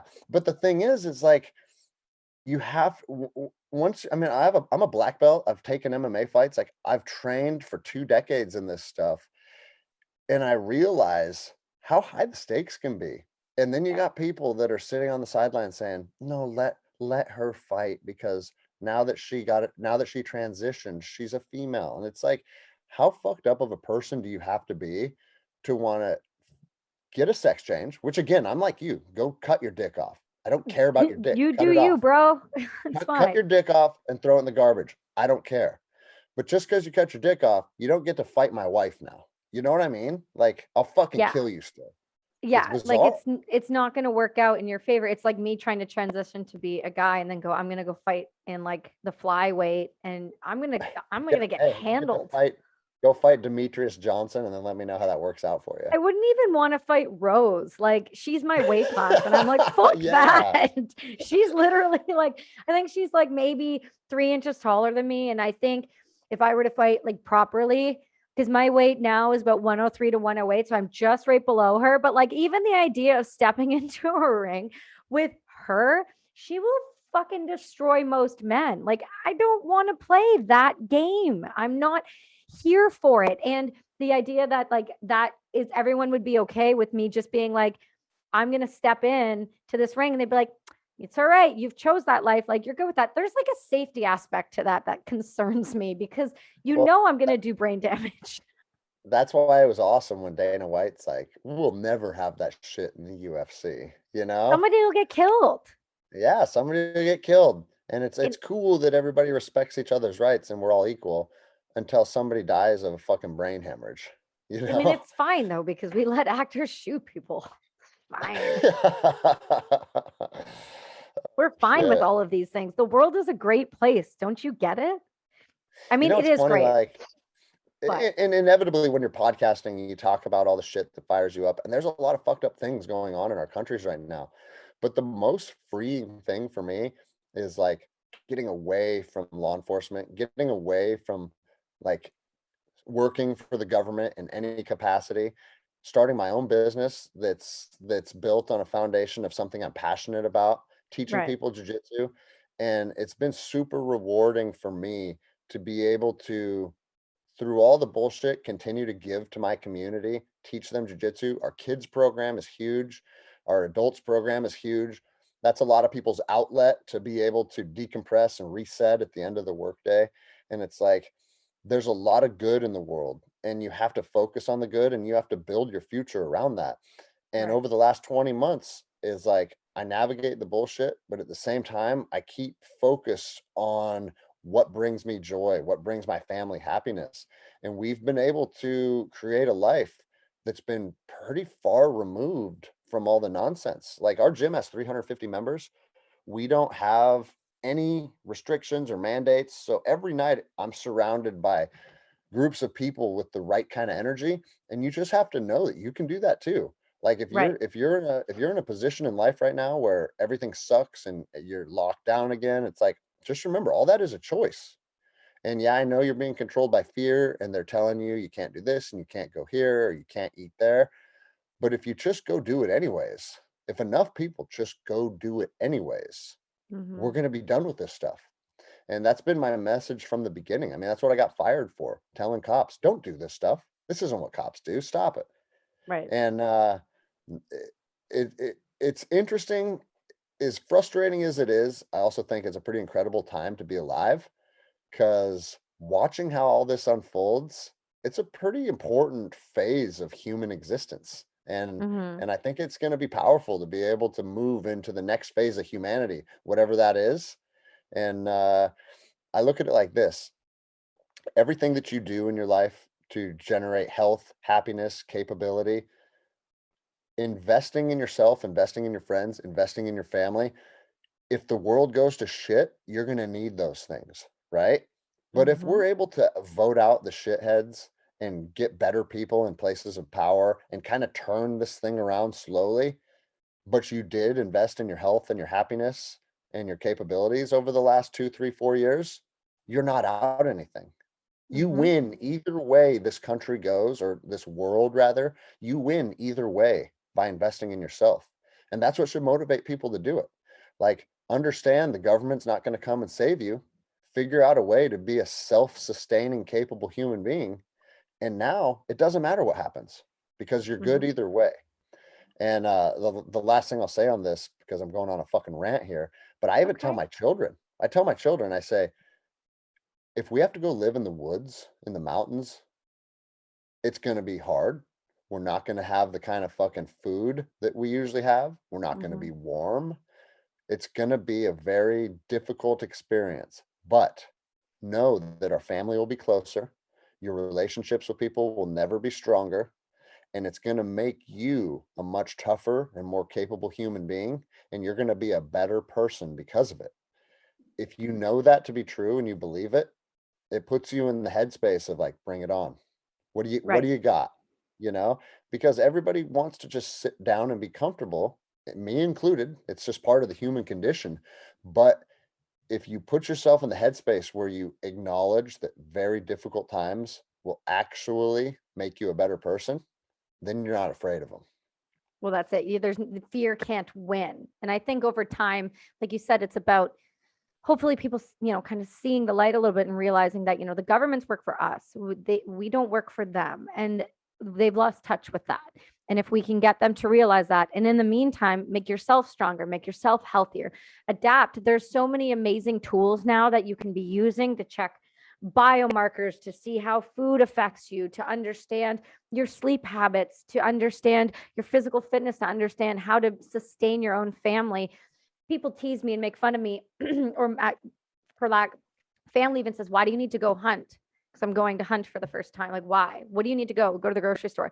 Well, here they're already limiting you to one package of meat per family. So like, What get the the fuck. fuck, Oh dude? yeah, like so get out of here. I'm gonna go tag a moose and then I'm gonna fill up a charity's freezer and I'm gonna fill up ours for years because that is the right thing to do. And it's not about harming something, it's about understanding that they're already starting to limit things. So why wait until it's too late? Why not just be willing to support your family and support yourself? I don't understand. So my hope is that people will kind of start to see and listen that this isn't about hate other sides, because that's never been a message I spew. I don't believe it is one that you either. And it's always been about just get healthy, fucking move your body, understand that the shit you're doing is not going to be conducive down the road. If you want to be sick, you're going to be sick. If you want to be well, you have the tools and we will give you the tools to be well, but it's a choice. And I can't fucking make you do anything. I can yell at you until you get the point, and eventually everyone just caves. You did too, Greg. It's fine. My point is, they will cave and they will be better for it. But you have to be willing, and you have to just take a second and step back and go, okay, maybe is everything I've been shoving in my face, everything I've been listening to on the news, is it maybe just skewing my opinion and my thought just for a second? Just take a second of your day and go, hold on. Maybe all that scrolling on Instagram in my bubble, maybe I just don't feel that great. Take inventory on your thoughts. Take inventory on how your body feels when you put bullshit in it. Fucking journal it down. I don't care, but put it in your face, because you can't continue. People can't continue. Society can't go on like this. Like, this is not going to stay this way. This is going to Not rock a boat. sustainable. It's not Not sustainable. sustainable, not even a little bit. And the fact that people think that this, oh, well, it'll just bop us, it'll burn itself. It just won't. It's something cataclysmic. Oh my God, today is a rough day. Something horrific will happen or has to happen in order for people to be shook. And I would prefer it not be the fall of the United States or the Canadian government, because we've been bringing the Chinese military into Canada now for over a year. We have them Isn't that training on fucking Salt crazy? Spring Island. We have them in Ottawa at our capital. We've had these conversations. They've been training here. Don't tell me, and don't even go there and say I'm fucking racist for saying that. It's a communist country. Suck it. It's true. The reality is we've had a communistic military here, training with our people, learning our ways.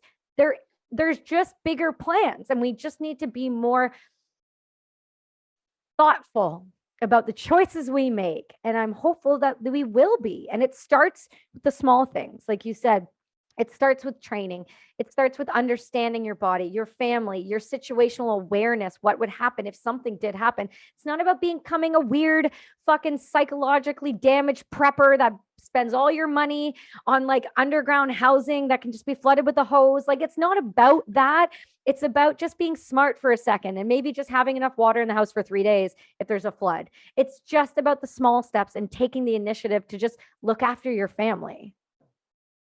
See, Yeah, I rant too. no, I like it. That's why you're a podcaster, right? But no, people need to be aware that the world that you know right now can be taken from you and it can change dramatically. And it's like, I feel like Americans are the worst at thinking like, oh, it'll never happen to me. Half of the world, or more than half of the world, is living in turmoil as we speak. They're starving to death. They're living in war-torn shitholes. To go get water, they have to fucking carry a bucket on their head for 5 miles and dip it into the Nile River and hope they don't get eaten by a crocodile. Like, a lot of people are living in fucking hardship this second. And Yeah. if you think that you are immune to experiencing hardship as a human being, it's time to pull your head out of your ass. Now, like I already said earlier, does it turn around? Maybe. And maybe I'll be wrong about all this, but to think that it's impossible that you as an individual human being may endure some extreme hardship over the next decade, you are not being honest with yourself. No, you're not. I spoke with Holly McKay about this yesterday. We were talking about her book that she's got that just came out, The Only Cry for the Living, and she had a story in it, and it was about one of the aid camps. She's like, she's just talking about how these people, they just live there for years and years. Like, things happen. People get displaced. This, just because you were born in the western part of the world doesn't mean that you can't be touched. Uh-huh. Well, dude, And look at Hurricane Katrina. I use that as a perfect example because one of my best friends was a police officer down there in New Orleans during that. And it went from a normal functioning society to basically Mogadishu in 24 Quick. hours. And so you are not exempt from hardship. Different political things can cause it, different environmental factors can cause it. There's a million reasons why the life that you know right now may be altered, but just know you're not adverse to it, or you're not immune to it, and it very well may happen to you. And to tell you the truth, I fucking hope it does at this point, because I think our society needs a wake up and needs to experience hardship. And it's like, oh, my 350-pound ass that just sits on the couch and watches television all day, now that's not going to serve me when the power grid's down and we have no food. Well, Right. maybe it will serve you if you have no Maybe it food, will. because you can fast for 2 years straight.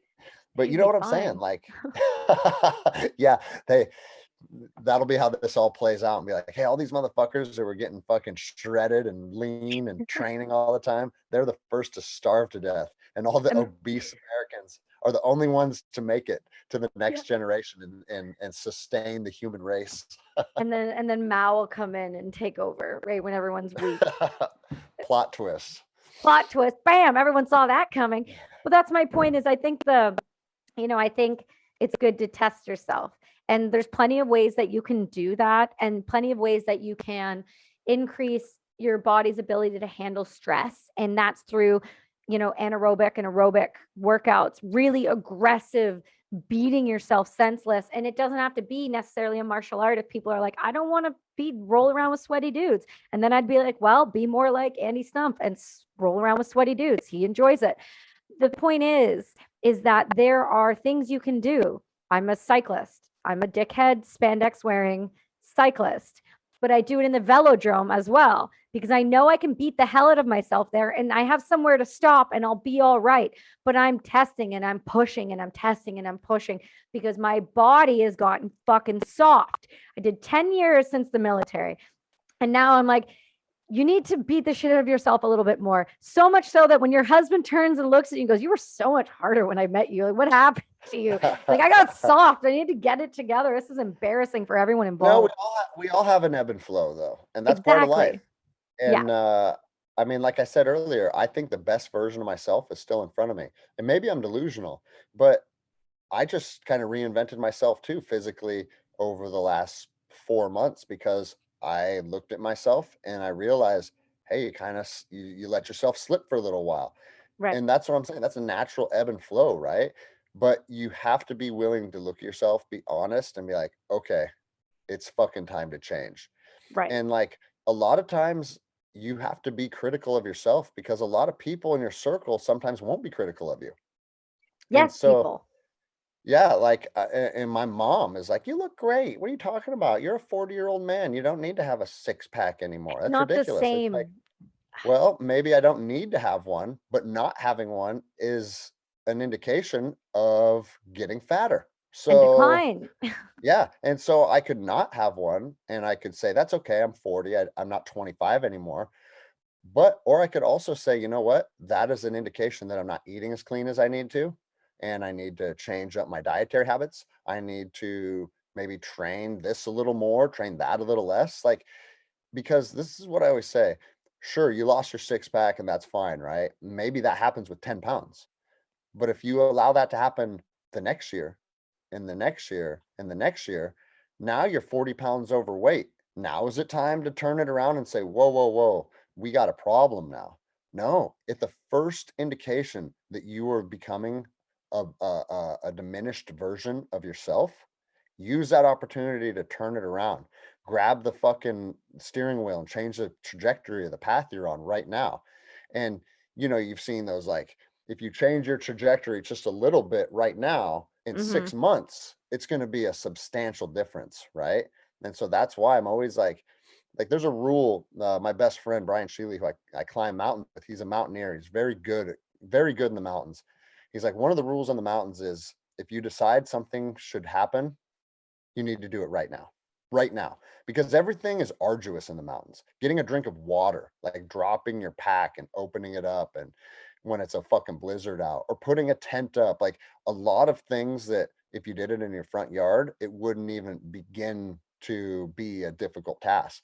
But you Right. do it at 14,000 feet, now it kicks the shit out of you. And so that's one of his rules now. It's like if I'm hungry, if I feel like, man, I should probably eat something, but I don't want to right now. What you're doing is you are setting yourself up for failure, because it only allows whatever the problem is. If you're cold, you need to put another layer on right now. If you're thirsty, you need to drink water right now. If you're hungry, you need to eat right now. Because if you don't, that problem is only going to become exponentially worse if you wait Mm-hmm. 15, 30 minutes, an hour. And it's the same thing in life. If you look at yourself and you say, you know what, this needs to be fixed right now. Don't wait for January 1st. Right now, go to the fucking gym. Then go to the grocery store and buy a bunch of healthy foods and stock your fridge with them, and change the second that you take note. Like you said it earlier, inventory, take an inventory of how you feel, an inventory of how you look. And if you need to make adjustments, and everybody knows now, everybody knows what looks good, what looks bad, what is healthy, what is unhealthy. And if you're starting to find yourself in the realm of unhealthy, change it right fucking now. Yeah, it doesn't need to be harder than that. And it doesn't need to be more difficult than that either, I believe. I always find it fascinating when people are like, yeah, I gained 30 pounds during COVID. I'm like, when I fluctuate 3 pounds either direction, my clothes fit differently, everything changes. Yes, keep in mind, I'm a tiny human. We've all figured that out, but it still affects, it's still my body. The idea that like 20 or 30 pounds and I just kind of let that fly. Just, oh, it's forget even what I look like, but just how I would feel. My God, when Yeah. I gained like 42 pounds when I was pregnant, I thought my knees were going to blow out. Oh, no, and but it some was people, and huge. some people, that's just their life. Isn't that crazy? It is crazy to me because I can just remember as I was losing it, right? My back pain slowly would go away. Okay, then my knees would get a little better and I would sleep a little better.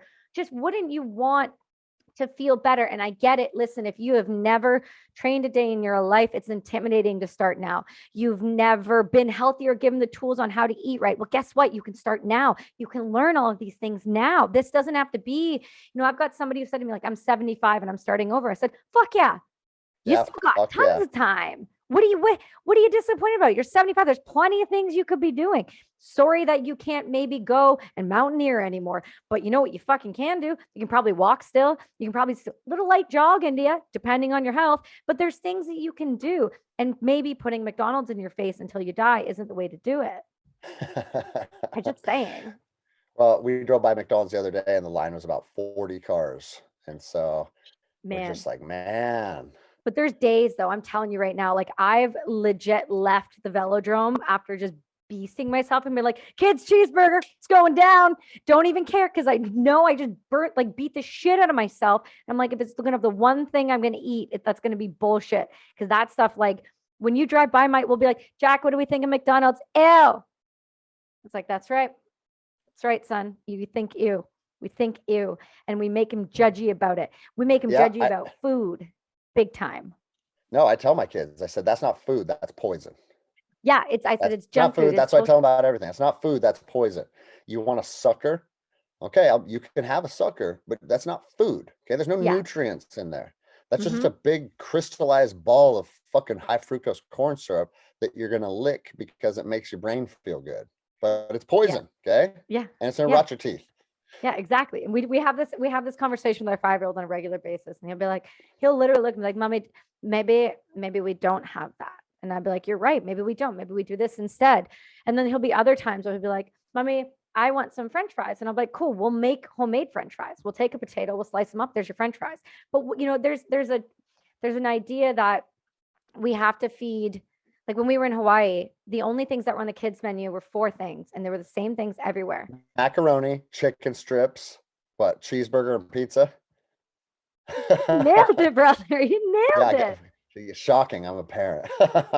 I know, but like that to me, again, the idea of like feeding that to him was just no, that's a hard pass. Hard pass. You have to care a little bit more about your body. And if you care as an adult, your kids will care. And then it just goes down the chain. Just care a little bit and it will get better and better and better. And that's what my hope is for individuals that listen to my rants, is that you just need to care a little bit. Just try a little bit. I'm not asking for you to go out there and change the world. I got plenty of friends that'll do that for us, and including me. Yep. But I'm not going to tell you that you need to do that. But I am going to tell you that 9 Cokes isn't good. I am going to tell you that maybe switch out some water. I am going to tell you that drinking Red Bull as a substitute for all liquids, not ideal. So if you don't like that, I'm sorry, but that's science, bro. Yep. And I'm Follow going to the tell you that science. jujitsu will make your life better. Period. You So if you know, have any reservations about trying jujitsu, take the step, go to an academy and try it out, because after 20 years of this, I've still yet to meet the person that's like, man, I started jujitsu, really regretted that. That was a bad decision. I shouldn't have done that. That person I doesn't exist. I do wish though that I did a non-striking sport instead. Taekwondo happened to be what I was put into, and I fell in love, and that was it. But the idea, like, that's not like super functional on the street. Like, it's not That's well, super ideal. that's why I got out of MMA fighting, is because I started getting headaches all the time. And it's like, Yeah. I enjoy fighting, but at the same time, I'm not getting paid to do this. Like, I fought on an amateur circuit. I was never a professional fighter. Like, I Right. get it. If you get paid and you make a livelihood, you make your livelihood based on fighting. Now you can start to weigh like damaging your body versus your career, right? But Right. when it's just a hobby and I felt like it started damaging my body, I was like, this doesn't make sense. So that's why I moved into 100% grappling focused. And it's an art that is real, that is effective, but everybody can train jujitsu to a certain degree. You know, Oh, of you can course. be overweight and out of shape, and you can start jujitsu today. And you can use jujitsu to be one of the tools that changes the trajectory of your life. I've seen it in my academy over and over. I get hit up all the time on Instagram that people are like, hey, you recommended jujitsu, so I gave it a try, and you changed my life. And you know who I get letters from is wives. Like, Oh, they're yeah. like, hey, my husband was depressed. He was 40 pounds overweight. He got fired. Like, whatever the story is that put people into their downward spiral. And it's like, and he listened to your show and tried jujitsu.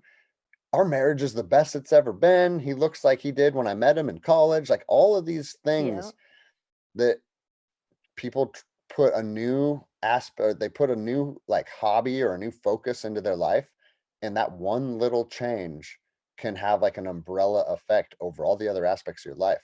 And Exactly. that's why everybody's bought off on jujitsu. I know a lot of people are probably sick of hearing it, because like the big influencers like Rogan and Jocko and Andy Stump, like they're all jujitsu, jujitsu, jujitsu, but it's because it's real. Right. And like you Yeah. and a little caveat on Andy is he's been training 3 years and his jujitsu's fucking good. Is it? He's good. I He's give him good. shit. I give him so much shit. When I went on his, I did Cleared Hot with He'd him. beat he'd beat you in a fight. I'll tell you that right now. He beat me in a fight. Yeah, I'm sure he would. But we talk about his obsession with sweaty dudes and rolling around with them, because we got into this whole tangent about him being a gay porn star once he started jujitsu, and it was going to be a whole thing. And then memes started showing up. It got troubling. The the idea that it can't be useful, or that it's not a game changer, is it's undeniable, because I understand martial arts and discipline and the value that brings to the rest of your life. Just that aspect, that community based aspect, all of those things jujitsu has and holds really dearly. And it makes you Jiu-jitsu makes you a better person. I think martial arts make you better people, because they test you constantly. They humble you Mhm. constantly. There's nothing like being kicked in the face by a grown man. There's nothing like being choked out by another guy that's way smaller than you. Then you're like, oh no. Like, it happens. And I really wish Andy wasn't as good as you said, because now He's I'm good. gonna fuck. Really? Yeah, he's good. I uh we haven't trained much together, but I've been up to Straight Blast Kalispell a couple times and rolled with him and his team. And yeah, like, I mean, I'm a black belt. I've been doing jiu-jitsu for almost 20 years now. And I have some like go-to moves, and I was setting him up and I was catching his arm and I was like, okay, here it goes. And then he was defending properly and I couldn't submit him. And I was like, what the fuck is this, dude? Because we're both You're 205 pounds. We're like the yeah. same size human being, you know? And Oh, but he's a seal though. I'm a ranger though. Get the fuck out of here with that seal shit. Well, you guys and your oh fuck, I love it. I get you guys go. I get you. It's the best. It's my favorite. My ranger friends. Then I talk to the seals. Like, don't fucking talk to me about that ranger. Don't fucking talk to me about that seal. I'm like, you guys are the worst people. So let me just say this then before we wrap this up. Like the Rangers and the Steel community are always like at each other's throats, but it's on a superficial level. It's on a fun Yeah. level. Like I worked with tons of those guys overseas, especially when I got into to paramilitary contracts. And every SEAL I worked with overseas, I got nothing but great things to say about them. In fact, it was a SEAL that changed my trajectory of my life and got me into jiu-jitsu because I was deployed. And he goes, hey, you want to train? I was like, sure. What do you do? He's like, oh, I'm a purple belt in jiu-jitsu and a Muay Thai fighter. And so we went into this fucking mat room and he just beat the fuck out of me. I couldn't do anything. And I prided myself on being a tough man. And I was like, Yeah. you're not tough. You're a fucking pussy. And so like that set me on a whole new path, right? But no, the whole reason I say that is it's like the special operations community, we can all bust each other's balls, but nobody else can talk shit about us because we're No. we're all in it together, right?